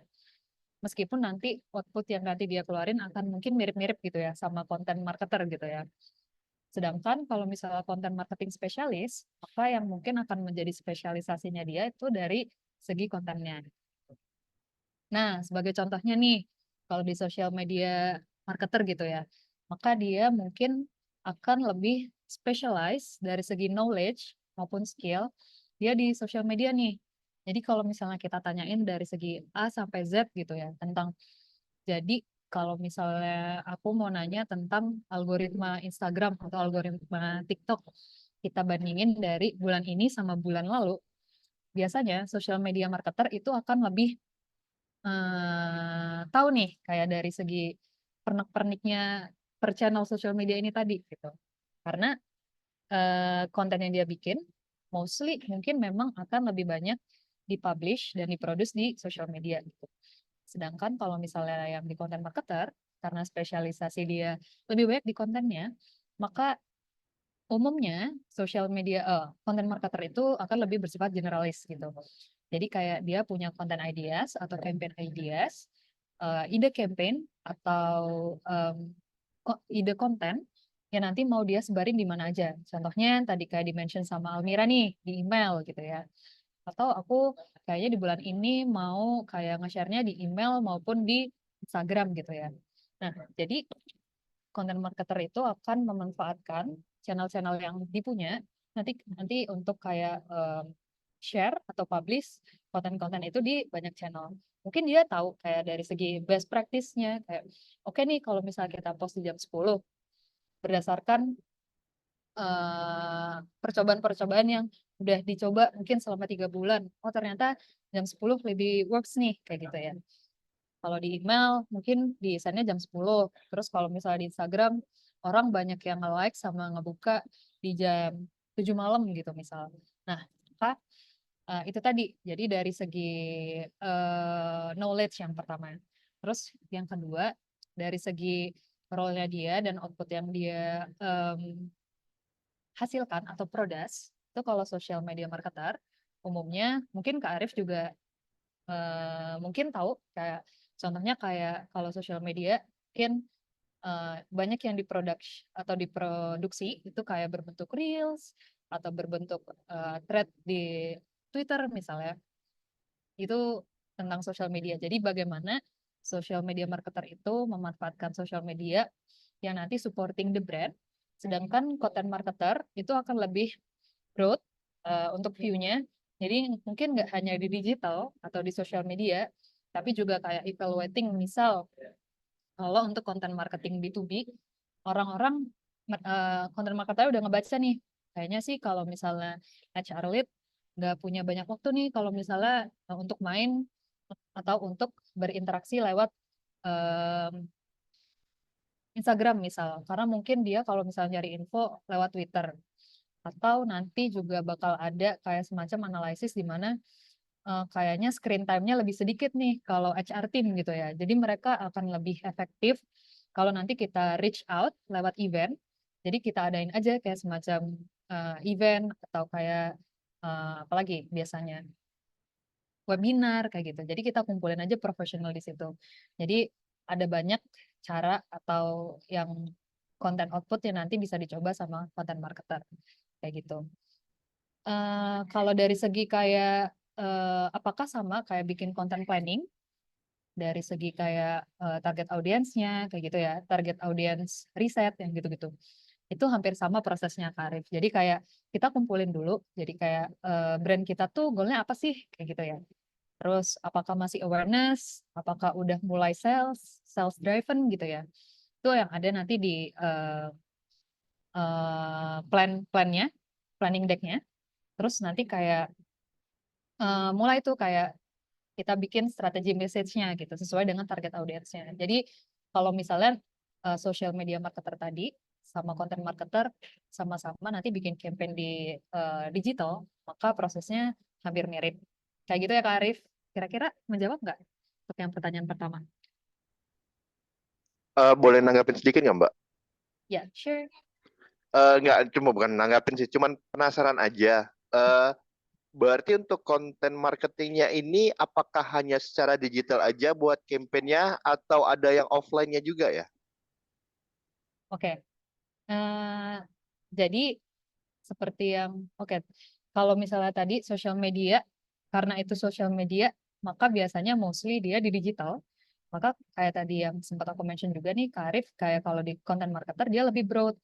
Jadi nggak harus di digital, dia juga bisa di offline. Kayak contohnya bikin bazar, bikin booth foto di konser yang diadain Garnier, misal kayak gitu. Nah, jadi nggak hanya digital, tapi juga bisa offline. Atau bikin misal kayak campaign gitu ya, kayak anak kita bisa gitu. Itu bikin campaign aja di Car Free Day, kayak bawa banner atau bawa bendera, terus kayak gimana kalau misal kita bisa kan, misal mengajak orang untuk melakukan kebaikan gitu ya. Ya, nanti itu salah satu campaign yang nanti bisa dicoba nih sama content marketer di acara offline kayak contohnya Car Free Day atau di sekolah-sekolah kayak gitu. Oh, siap, siap, siap. Pertanyaan pertama aman. Oke, terus yang kedua, kalau misalnya di content marketing, itu yang lebih penting atau yang biasanya jadi kayak goal utama kali ya Kak Arif ya, itu biasanya apa gitu. Nah, itu tadi, kalau misalnya content marketing, jadi mostly kita itu punya goal untuk supporting brand kan, kayak gitu. Jadi, gimana caranya supaya kita nih sebagai kayak salah satu kaki tangannya brand gitu ya, itu kita bisa ngebantu bisnis atau brandnya kayak gitu. Nah, Jadi, tapi di satu sisi kita tuh juga jadi bridge atau jembatan sama audiensnya kayak gitu. Jadi gimana nih kita sebagai brand owner atau brand supporter itu nanti kita jadi orang yang paling tahu tentang target audiens kita. Salah satu orang yang paling tahu tentang target audiens kita gitu. Nah, jadi itu adalah salah satu key role-nya content marketer gitu ya. Jadi setelah kita tahu dengan siapa nih kita berbicara tadi, maka kita bakal tahu gimana caranya kita bisa nyampain key message yang efektif buat target audiens kita gitu. Nah, maka dengan cara apa Kak yang biasanya lebih efektif gitu ya? Apakah dengan cara naratif atau dengan cara storytelling gitu ya? Nah, itu balik lagi itu menurut aku termasuk kayak seni yang mungkin bisa dipilih sama kita as content marketer gitu. Jadi apakah menurut teman-teman topik tertentu lebih cocok nih dipakai as naratif gitu ya? Atau lebih cocok sebagai konten yang storytelling kayak gitu.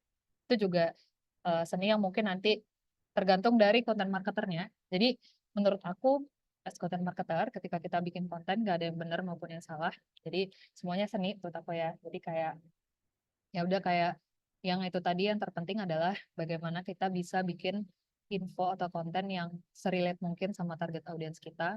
Sedangkan untuk cara penyampaiannya, ketika kita udah tahu kayak apa nih yang biasanya bikin target audiens kita tertarik atau happy atau entertain, maka cara menyampaikannya itu balik lagi nih ke konten marketernya. Gitu. Oke, itu buat Kak Arif, semoga menjawab. Dan mungkin ada teman-teman lain yang mungkin mau bertanya. Coba aku lihat lewat chat box ya. Oke, kalau dari chatbox kelihatannya udah banyak banget nih Kak Safira yang mau Oke. tanya-tanya nih soal content marketing. Oh gitu Oke. mungkin tema ini gitu ya. Untuk pertanyaan terakhir tuh kayaknya pertanyaan Kak Sofia ya soal alternatif itu ya. Berarti kita mulai dari pertanyaan Kak Anissa, betul? Anissa ya, wait.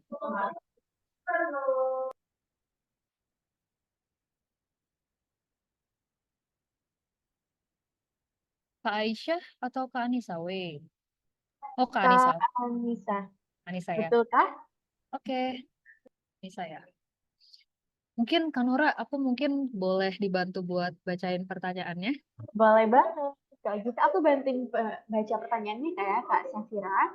Di Oke. sini ada pertanyaan dari Kak Anissa. Izin bertanya, pertama, apakah untuk jadi content marketer harus punya pengalaman di bidang content writer atau copywriter dulu? Atau bisa langsung coba apply posisi tersebut? Nah, untuk pertanyaan yang kedua, berarti ini ada dua ya Kak pertanyaannya. Yang kedua, itu adalah soal portofolio untuk content marketer itu isinya apa aja kira-kira. Makasih.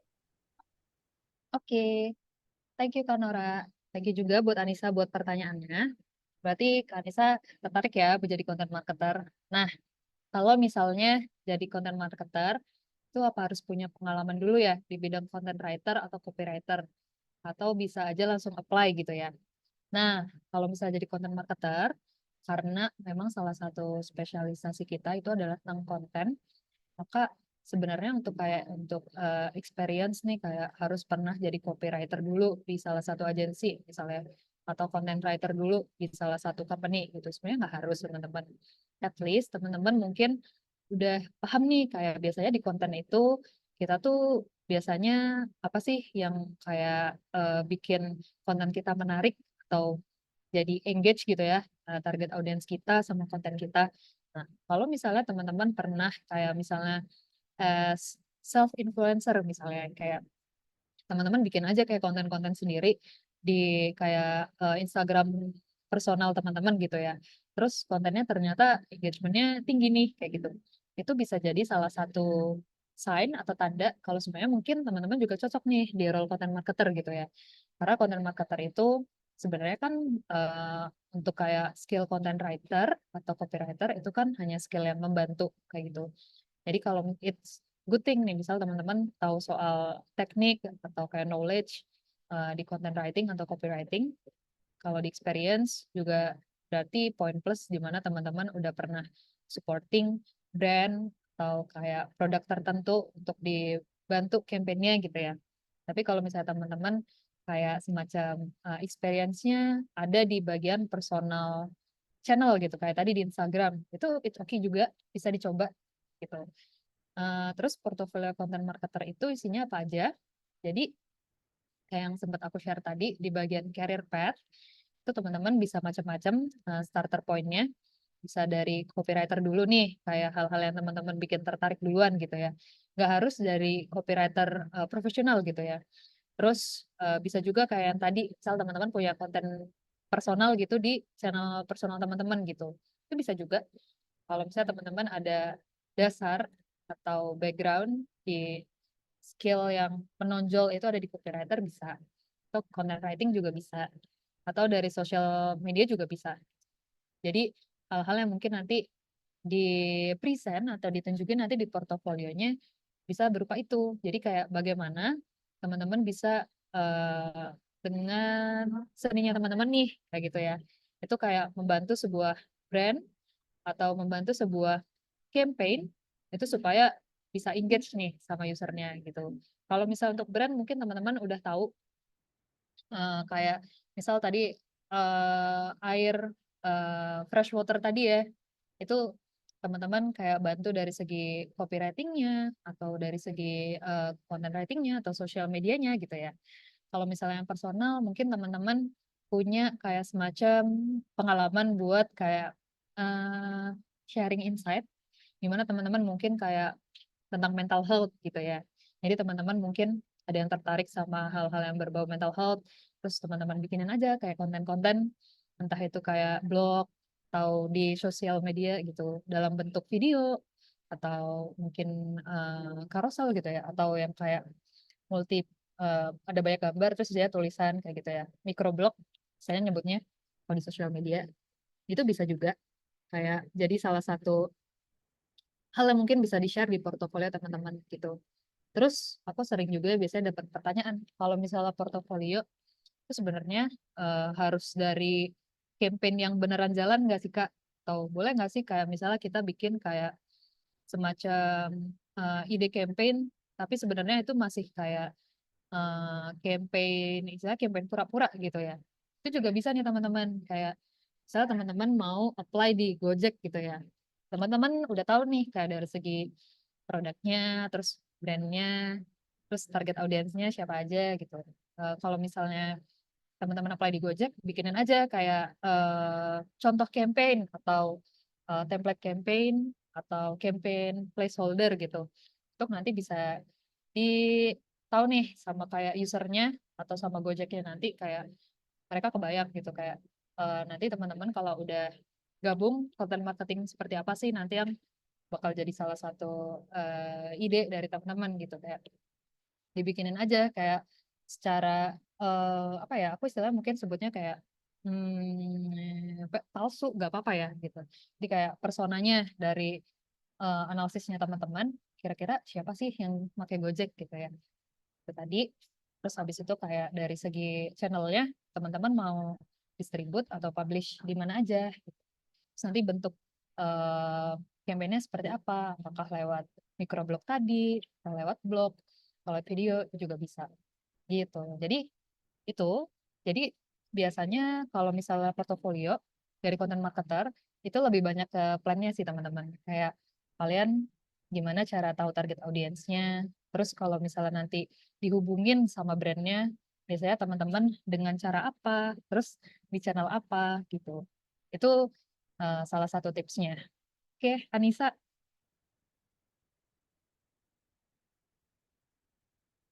Oke, semoga menjawab ya untuk pertanyaan dari Kak Anissa.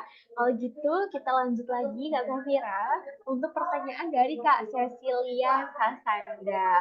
Mungkin aku bantu untuk bacakan pertanyaannya. Di sini Kak Cecilia tanya, katanya Kak Cecilia tertarik nih Kak sama pembahasan user journey dari pendekatan sampai transaksi. Nah, case-nya di Kak Cecilia itu untuk naik ke tahap selanjutnya setelah pendekatan ini agak susah buat user stay dan lebih aware tentang brand. Nah, Kak Safira punya tips nggak sih supaya target audiens tetap stay dan bisa sampai ke tahap transaksi?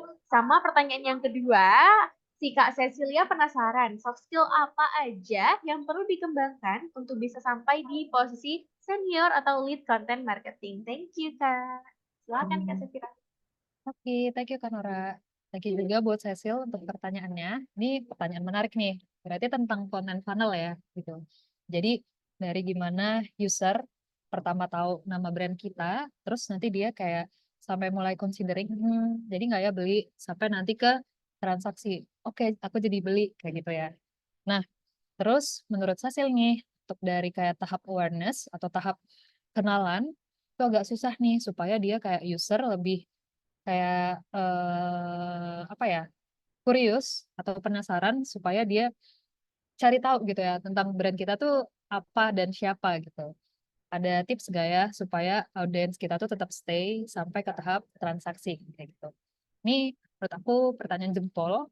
Jadi ini juga sering aku rasain nih teman-teman ketika kita bikin campaign gitu ya. Jadi kalau misalnya kita ngomongin user journey, itu kan ada tantangannya di mana jadi yang bikin konten itu gak hanya kita, kayak gitu kan. Kayak yang bikin konten-konten yang relate itu gak hanya brand kita, kayak gitu. Nah, gimana ya caranya supaya dia stay sama kita, kayak gitu. Nah, itu kalau misalnya tadi kita ngomongin konten funnel, itu kan tadi kita bikin analogi sama gebetan kan, kayak gitu. Nah, itu itu bisa kita jadiin prinsipal nih teman-teman. Kayak kalau kita bikin campaign atau ketika kita supporting one brand gitu ya dengan sebagai content marketer gitu.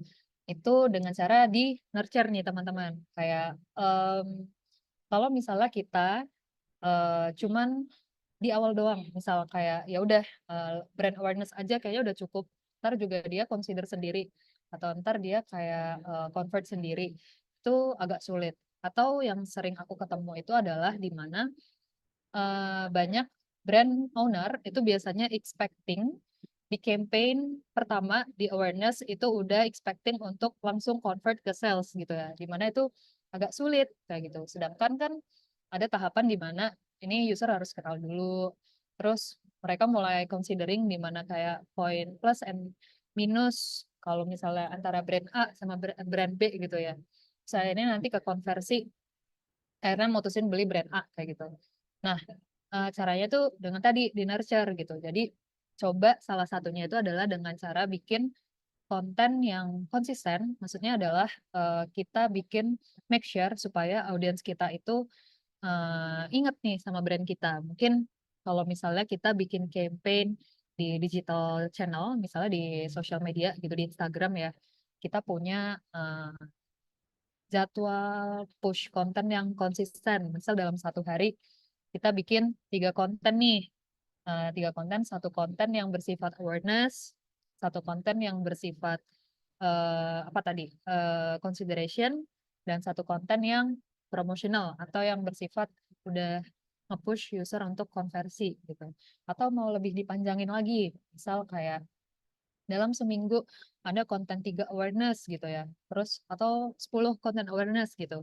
Terus konten untuk yang di middle itu dipakai 2 aja cukup. Jadi dalam seminggu ada konten testimoni gitu. Terus minggu sekali ada konten promo gitu. Nah, dengan kita nurture target audience kita dan make sure mereka tetap terpapar gitu ya sama konten-konten yang kita bikin. I hope itu user bakal mungkin memang nggak stay, tapi mungkin akan jadi kayak kepapar terus gitu, Cecil. Jadi kayak keinget terus sama brand kita.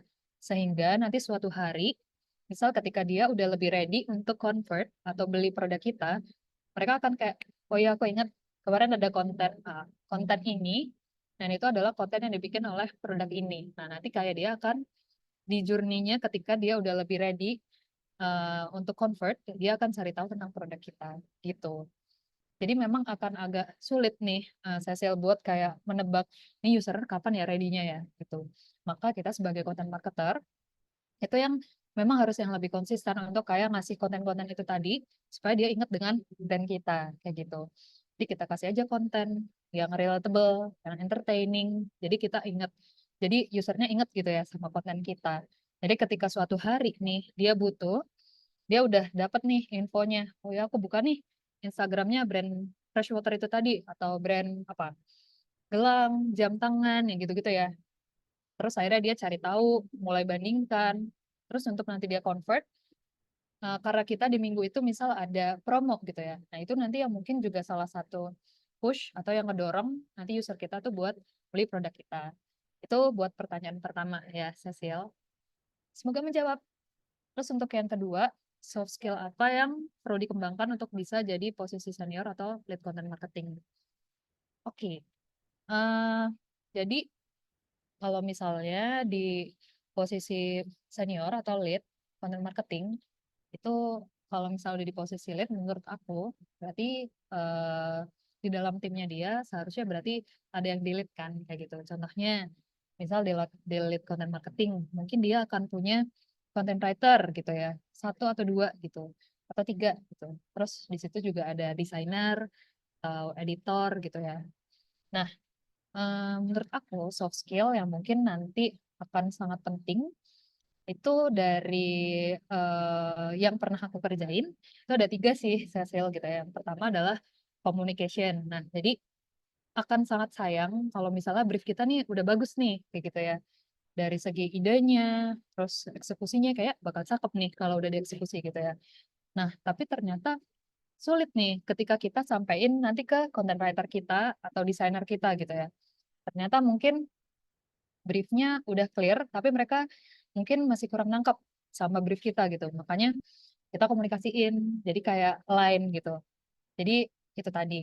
Terus komunikasi juga penting kita as jembatan atau bridge gitu antara kita as tim konten nanti mungkin bakal juga banyak berhubungan atau communicate sama tim-tim lain gitu. Kayak entah itu tim produk atau tim sales gitu ya. Nah, itu tadi gimana kita bisa communicate gitu. How our content can support the brand. Jadi gimana konten kita sebenarnya sebenarnya membawa benefit nih atau manfaat nanti buat eh, produk atau dari segi brand kita gitu. Mungkin kayak yang sempat aku mention tadi, ada mungkin beberapa brand owner yang mungkin masih belum banyak ngulik-ngulik nih dari segi marketing gitu ya. Dari marketing ada yang tahu kayak misalnya marketing tuh ada prosesnya, ada journey-nya. Jadi kayak nggak bisa nih kalau misalnya dari awareness itu langsung jadian atau langsung convert gitu ke sales gitu ya. Nah, kita sebagai content marketing akan sangat menurut aku berguna kalau misalnya kita nanti bisa communicate untuk sama tim-tim yang lain yang mungkin memang role dia bukan di marketing gitu ya. Jadi kita bisa kayak acknowledge aja, kasih tahu, oh ya, jadi untuk di tahap awareness ini, kita bakal punya target, misal kayak impressionnya 100 dulu nih Pak, kayak gitu.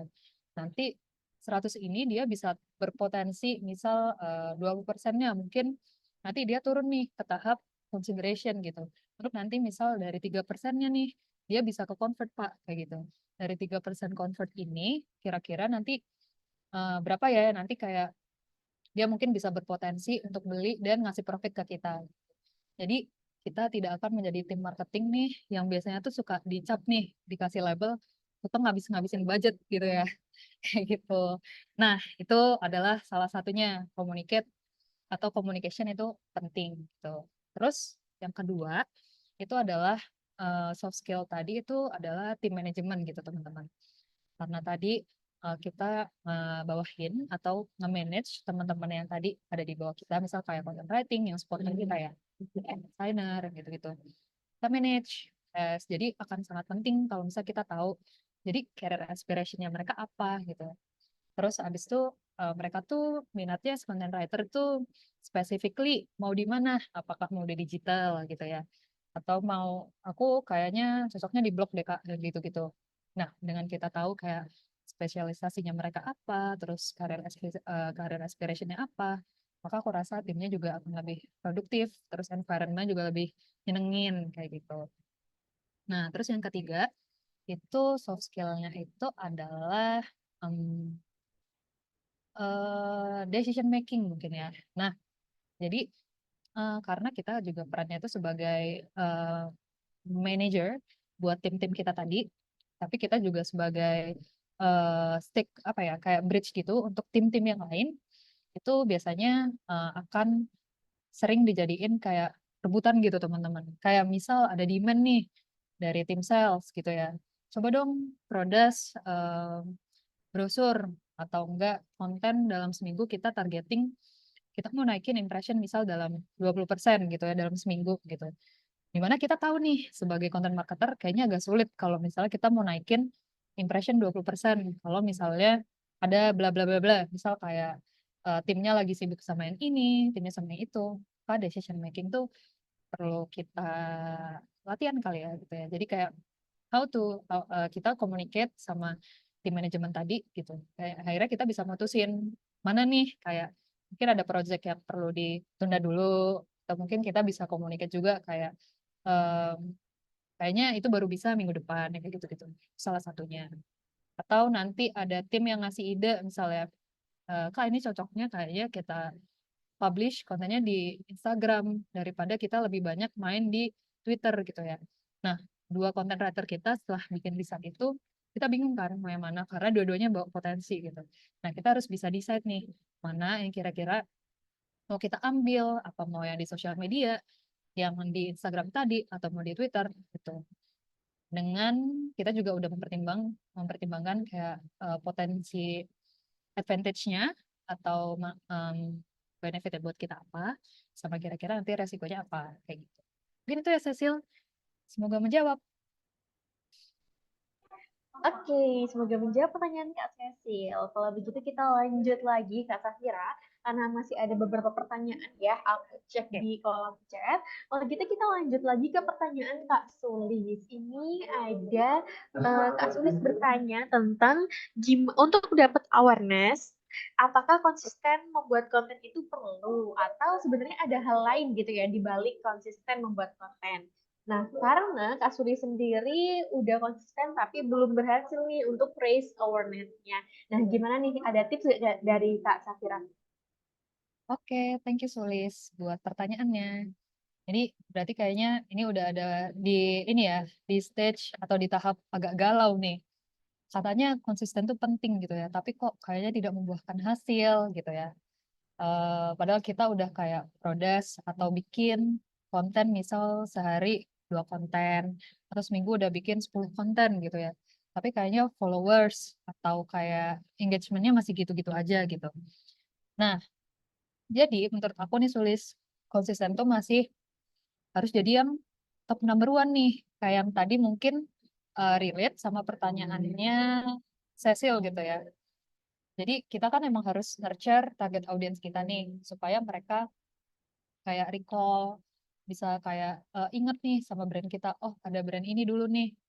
Dari konten yang lucu, dia jadi inget nih sama brand kita gitu ya. Misal, kalau misalnya kita nggak konsisten, akan sangat sulit kan buat kayak user itu bakal ingat sama brand kita gitu. Kayak makanya kita harus kayak rajin memupuk gitu si target audiens ini dengan ya terus-terusan kita bisa ke-connect gitu sama target audiens kita gitu.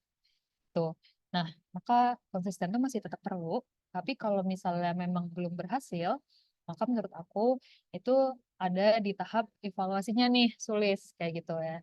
Kayak, maka ada mungkin beberapa hal yang mungkin nanti perlu dievaluate gitu.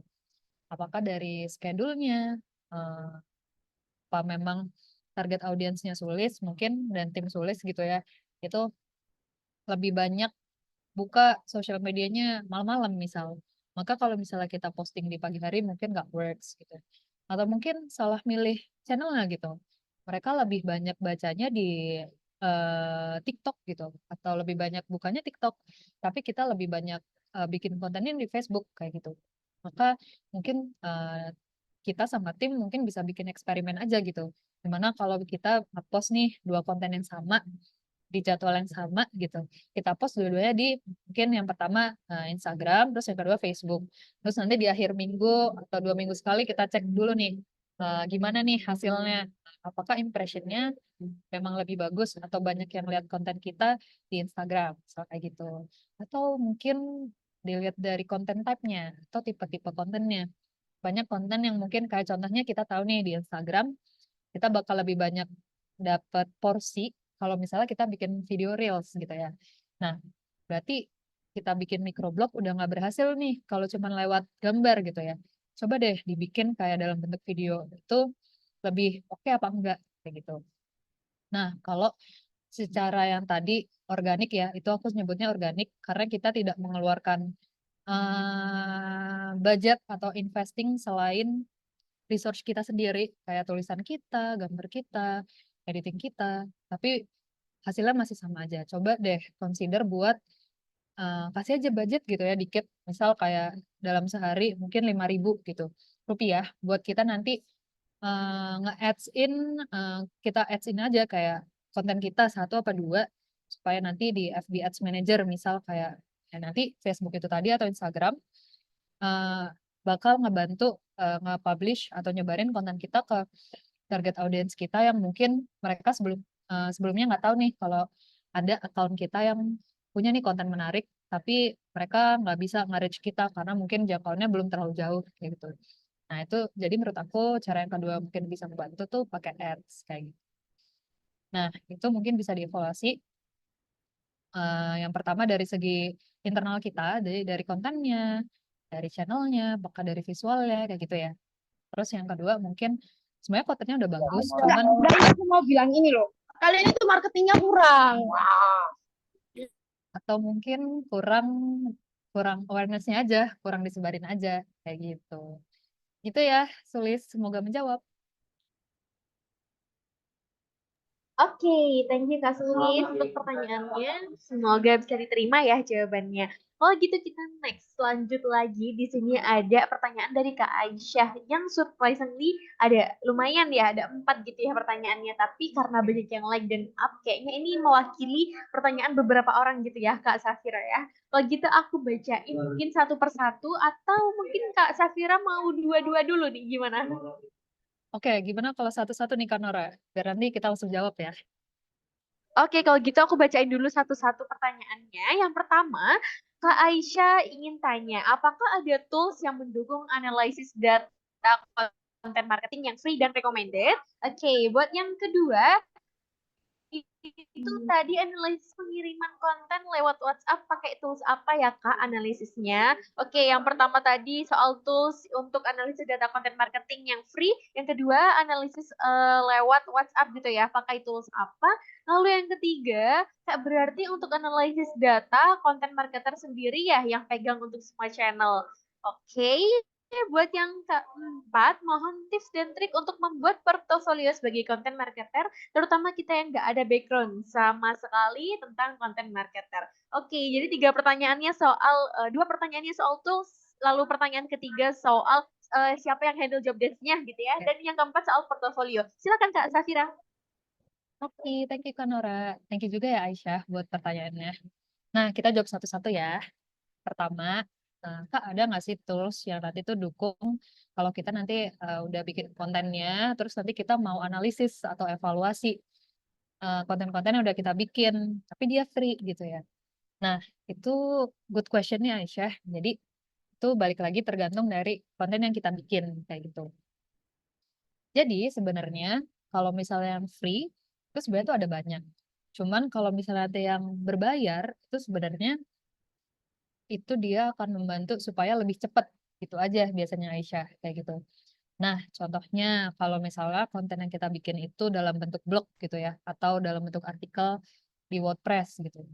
Biasanya dia itu udah terintegrate sama Google Analytics. Jadi kita bisa ngecek nih berapa yang ngebaca artikel kita. Terus jadi orang-orang yang mungkin berkali-kali datang ke blog kita. Terus mereka itu berapa lama sih untuk stay di website kita dan baca artikel kita. Itu Google Analytics menurut aku itu free dan udah komprehensif kalau misalnya kita mau kayak evaluasi nih dari konten kita tuh sebenarnya udah works apa belum kayak gitu. Nah, terus kalau misalnya dari blog tadi, teman-teman juga bisa pakai Google Search Console. Itu juga ada dari Google dan free. Jadi teman-teman bisa lihat nih, kayak di blog teman-teman, kayak pertanyaan-pertanyaan atau sekiranya keyword apa aja sih yang biasanya user pakai buat akhirnya ketemu nih sama konten kita gitu. Nanti itu ketahuan di Google Search Analysis. Google Search Console, sorry. Nah, itu singkatannya bisa GSC gitu ya. Nah, di sini itu biasanya teman-teman bisa ngeliat nih kayak Contohnya konten-konten teman-teman berbau mental health itu tadi. Terus dari Google Analysis, teman-teman tahu nih, top 10 artikelnya itu salah satunya orang-orang pada nyari arti depresi itu apa sih? Kayak gitu ya. Nah, dari Google Search Console, teman-teman bisa tahu keyword-keyword yang biasanya dipakai sama user buat akhirnya mereka ketemu sama blog artikel kita. Misal, ini menariknya ya, di Google Search Console, teman-teman bakal ketemu sama keyword yang lucu-lucu nih kadang-kadang. Kayak mungkin yang normal kayak apa arti depresi kayak gitu ya. Terus yang lucu-lucu mungkin bisa kayak ada yang curhat gitu ya. Saya nggak bisa tidur tapi kurang makan. Apakah saya kurang nafsu makan? Apakah saya depresi kayak gitu-gitu.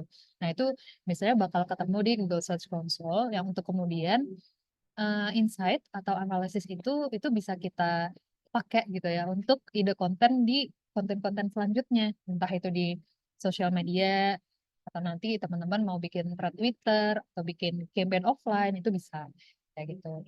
Itu free kalau Google Search Console. Dan yang terakhir kalau biasanya teman-teman ngedevelopnya blog itu juga bisa pakai keyword planner itu dari Google juga. Jadi kalau yang berbayar mungkin teman-teman sempat dengar kayak ada Ahrefs atau Neil Neil Patel ya kalau nggak salah itu. Jadi teman-teman bisa riset keyword. Tapi kalau misalnya belum ada budget atau pengen yang free aja, it's okay kalau misalnya pakai Google Keyword Planner gitu. Jadi teman-teman nyari kayak keyword-keyword apa sekiranya yang paling banyak dicari orang gitu ya dalam sebulan ini. Misalnya itu nanti ketahuan di Google Keyword Planner. Itu yang buat blog. Kalau yang buat social media, actually channelnya itu sendiri sebenarnya udah bisa buat kita pakai analisis nih. Kayak dari segi kalau misalnya kita mau nilai performance-nya gitu. Dengan cara kita convert dulu kalau misal di Instagram, convert dulu tipe account-nya jadi bisnis atau professional account gitu. Kalau misalnya personal, biasanya itu akan analisisnya kurang nih teman-teman. Kayak jadi kita belum bisa lihat kayak dari segi yang ngelihat berapa, impressionnya berapa, terus yang share berapa gitu. Itu biasanya bisa dilihat kalau kita switching dulu as business account kayak gitu. Itu juga free. Itu juga analisisnya bisa kita pakai untuk evaluate konten-konten kita apakah itu works apa tidak kayak gitu. Semoga menjawab ya Aisyah. Terus habis itu pertanyaan kedua. Jadi eh, gimana caranya kita analisis kalau misalnya konten kita lewat WhatsApp gitu ya. Untuk apa toolsnya pakai apa untuk analisisnya gitu. Nah, karena biasanya kalau misalnya kita bikin WhatsApp broadcast, itu kan kita ngirim ke banyak orang ya. Nggak cuma satu dua orang kayak gitu. Ini tools yang pernah aku pakai itu dari Mekari, itu aku pakai kontak. Nah, jadi di situ udah ada kayak semacam toolsnya gitu, terus mau dikirim ke kontaknya siapa aja, nomornya berapa. Jadi kayak dia automation tools, jadi kayak mereka langsung auto broadcast. Setelah itu nanti akan ada analisisnya. Jadi kayak berapa persen yang sekiranya ngebuka. Gitu. Terus biasanya mereka ngeklik nggak ya link yang kita kirim gitu. Jadi klik rate-nya berapa gitu. Nah, aku bisa pakai kontak. Nah, habis itu supaya kayak aku sempat mention tadi, kalau misalnya untuk yang tools berbayar itu kan supaya kerjaan kita jadi lebih cepat gitu ya. Sebenarnya kalau misalnya kita nggak pakai yang paid itu kan sebenarnya juga bisa, cuman agak capek kan kalau misalnya kita ngitung satu-satu. Nah, itu tadi bisa pakai kontak. Terus ada beberapa tools lainnya juga yang mungkin Aisyah dan teman-teman mau coba gitu. Dan untuk ketiga, berarti analisis data konten marketing sendiri ya yang pegang untuk semua channel. Tuh. Nah, ini semua tergantung sama bentukan timnya nih Aisyah kayak gitu. Ada satu tim yang isinya content marketer, nanti dia punya supporting team kayak content writer atau designer kayak gitu. Ada juga content marketer yang akhirnya dia harus handling sendiri karena bentuk timnya lebih kecil. Jadi iya dia pegang semua untuk channel.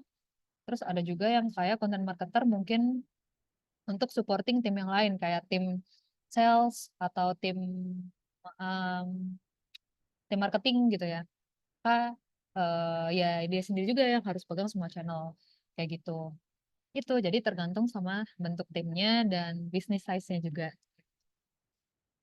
Oke, pertanyaan terakhir, tips dan trik untuk membuat portofolio sebagai content marketer, terutama untuk kita yang tidak ada background sebagai content marketer.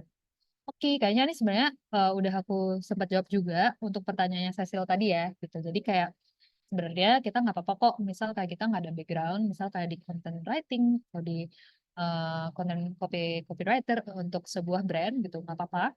Asal mungkin kita bisa nunjukin nih nanti ke user kita tuh ngerti kok gitu ya, how content works gitu. Kita punya interest kok buat kayak deep diver atau kayak tahu kayak A sampai Z tentang konten gitu. Nah, how we show it itu ya itu tadi mungkin teman-teman mungkin bisa bikinin kayak semacam eh, campaign pura-pura itu ya tadi ya, kayak teman-teman bikin aja kayak target audiensnya kira-kira ini sih, kira-kira ini siapa aja gitu. Terus mau didistribut ke siapa, terus nanti gambaran kontennya akan seperti apa gitu-gitu. Nah, itu tadi bisa kayak yang teman-teman coba kalau misalnya emang belum ada background di content marketer kayak gitu. Semoga menjawab ya Aisyah.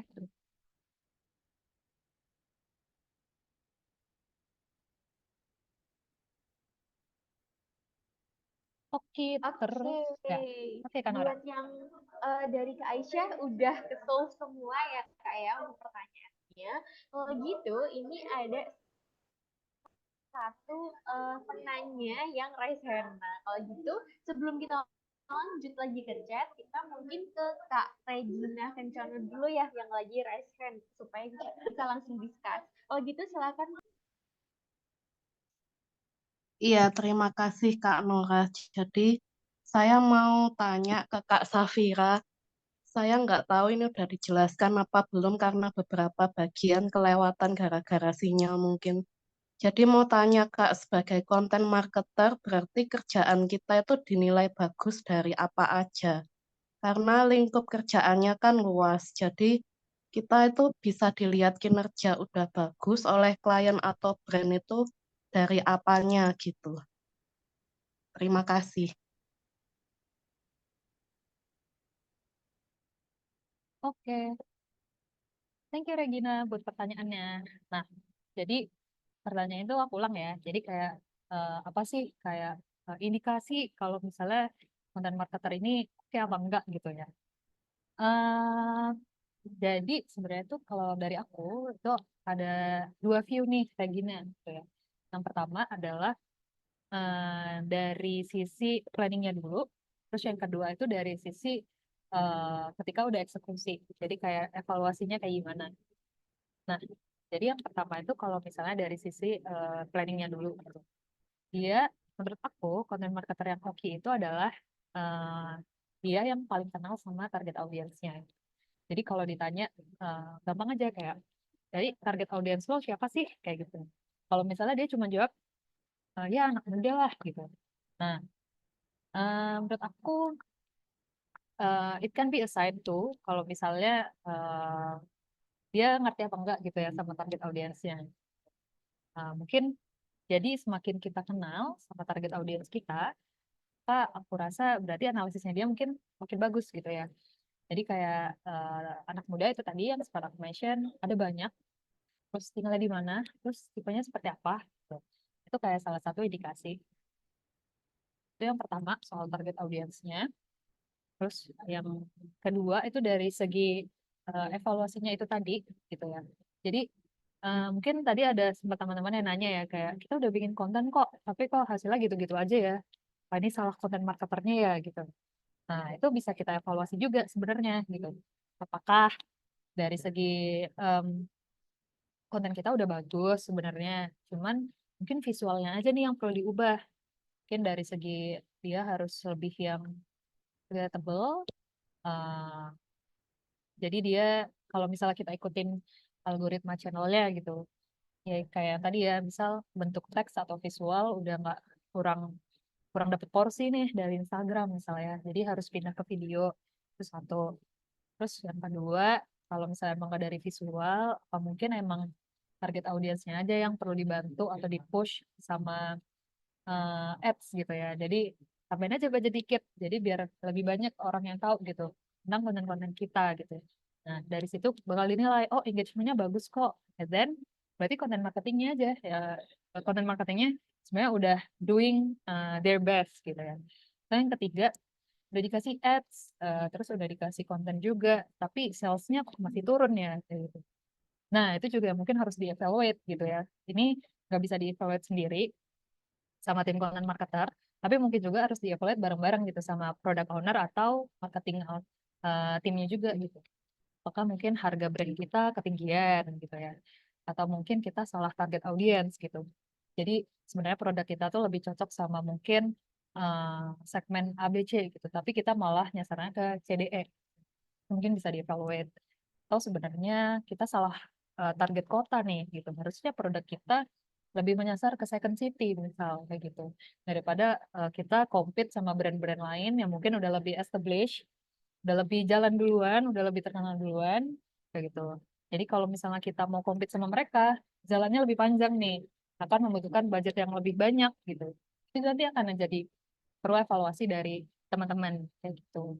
Jadi itu tadi, terus yang cara taunya itu tadi teman-teman evaluasi yang rutin dari segi matriksnya, karena kita kan outputnya ada yang tadi dari offline konten sama online konten.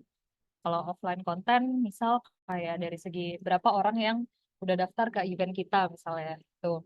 Terus kalau misalnya yang online konten, dilihat aja gitu kayak dari impressionnya berapa, terus likes-nya berapa, gitu. Dia evaluasi terus-terusan. Terus kayak menurut aku konten marketer itu adalah jangka panjang. Jadi kayak teman-teman itu nggak bisa kayak kayak menilai konten itu bagus apa tidak, atau brand itu kontennya bagus apa tidak hanya dalam jangka waktu sebulan 2 bulan. Jadi itu adalah prestasi jangka panjang menurut aku. Jadi kayak kita mungkin bisa bikin blog kita banyak dikenal orang butuh waktu secara organik kayak misal setahun, 2 tahun, bahkan atau mungkin lebih lama. Jadi menurut aku kalau misalnya punya konten atau punya kita sebagai content marketer untuk sebuah brand, menurut aku itu kayak kita punya anak ya teman-teman. Jadi nggak ada kata buat berhenti sebenarnya. Jadi kayak ya udah kita nge-growin dari dia kecil sampai nanti dia kayak udah punya semakin banyak user, semakin punya banyak followers gitu. Apa cara yang baru bisa kita pakai, apa yang ternyata caranya tidak bisa kita pakai. Itu Regina, semoga menjawab ya. Iya, terima kasih Kak Safira. Oke. Oke, kalau begitu sepertinya nih Kak Safira, karena kita udah di jam 9 juga ya, jadi untuk pertanyaan dari Kak Regina sepertinya jadi pertanyaan terakhir kita nih pada malam hari ini. Walaupun masih banyak banget ya pertanyaan teman-teman, tapi I hope teman-teman udah dapat banyak insight gitu ya dari pertanyaan-pertanyaan teman-teman sebelumnya. Oke, kalau begitu untuk pertanyaan Kak Regina adalah pertanyaan terakhir. Aku mau ngucapin yang pertama terima kasih dulu nih sama Kak Safira karena udah nemenin kita semua nih belajar dan kenalan gitu ya sama konten marketing dan juga gimana cara kita bisa menjadi konten marketer yang baik gitu ya di masa depan. Semoga insight dari Kak Safira bisa berguna buat teman-teman semua, bisa jadi awal mula nih buat teman-teman yang hobi dan mau mengulik lebih dalam lagi soal konten marketing. Oke, kalau begitu aku juga mau ngucapin makasih buat teman-teman yang antusiasnya ternyata luar biasa banget gitu ya sampai di akhir acara kita Juvan Writer Camp pada sesi kelima gitu ya malam hari ini. Kita udah sampai sesi kelima. Semoga semangat teman-teman akan selalu ada sampai di sesi-sesi berikutnya sampai selesai nanti di akhir program. Kalau begitu aku pamit juga ya teman-teman. Kalau begitu kita sampai jumpa pada sesi selanjutnya di minggu depan. Terima kasih teman-teman. Selamat malam semuanya. Terima kasih Kak Safira. Terima kasih teman-teman.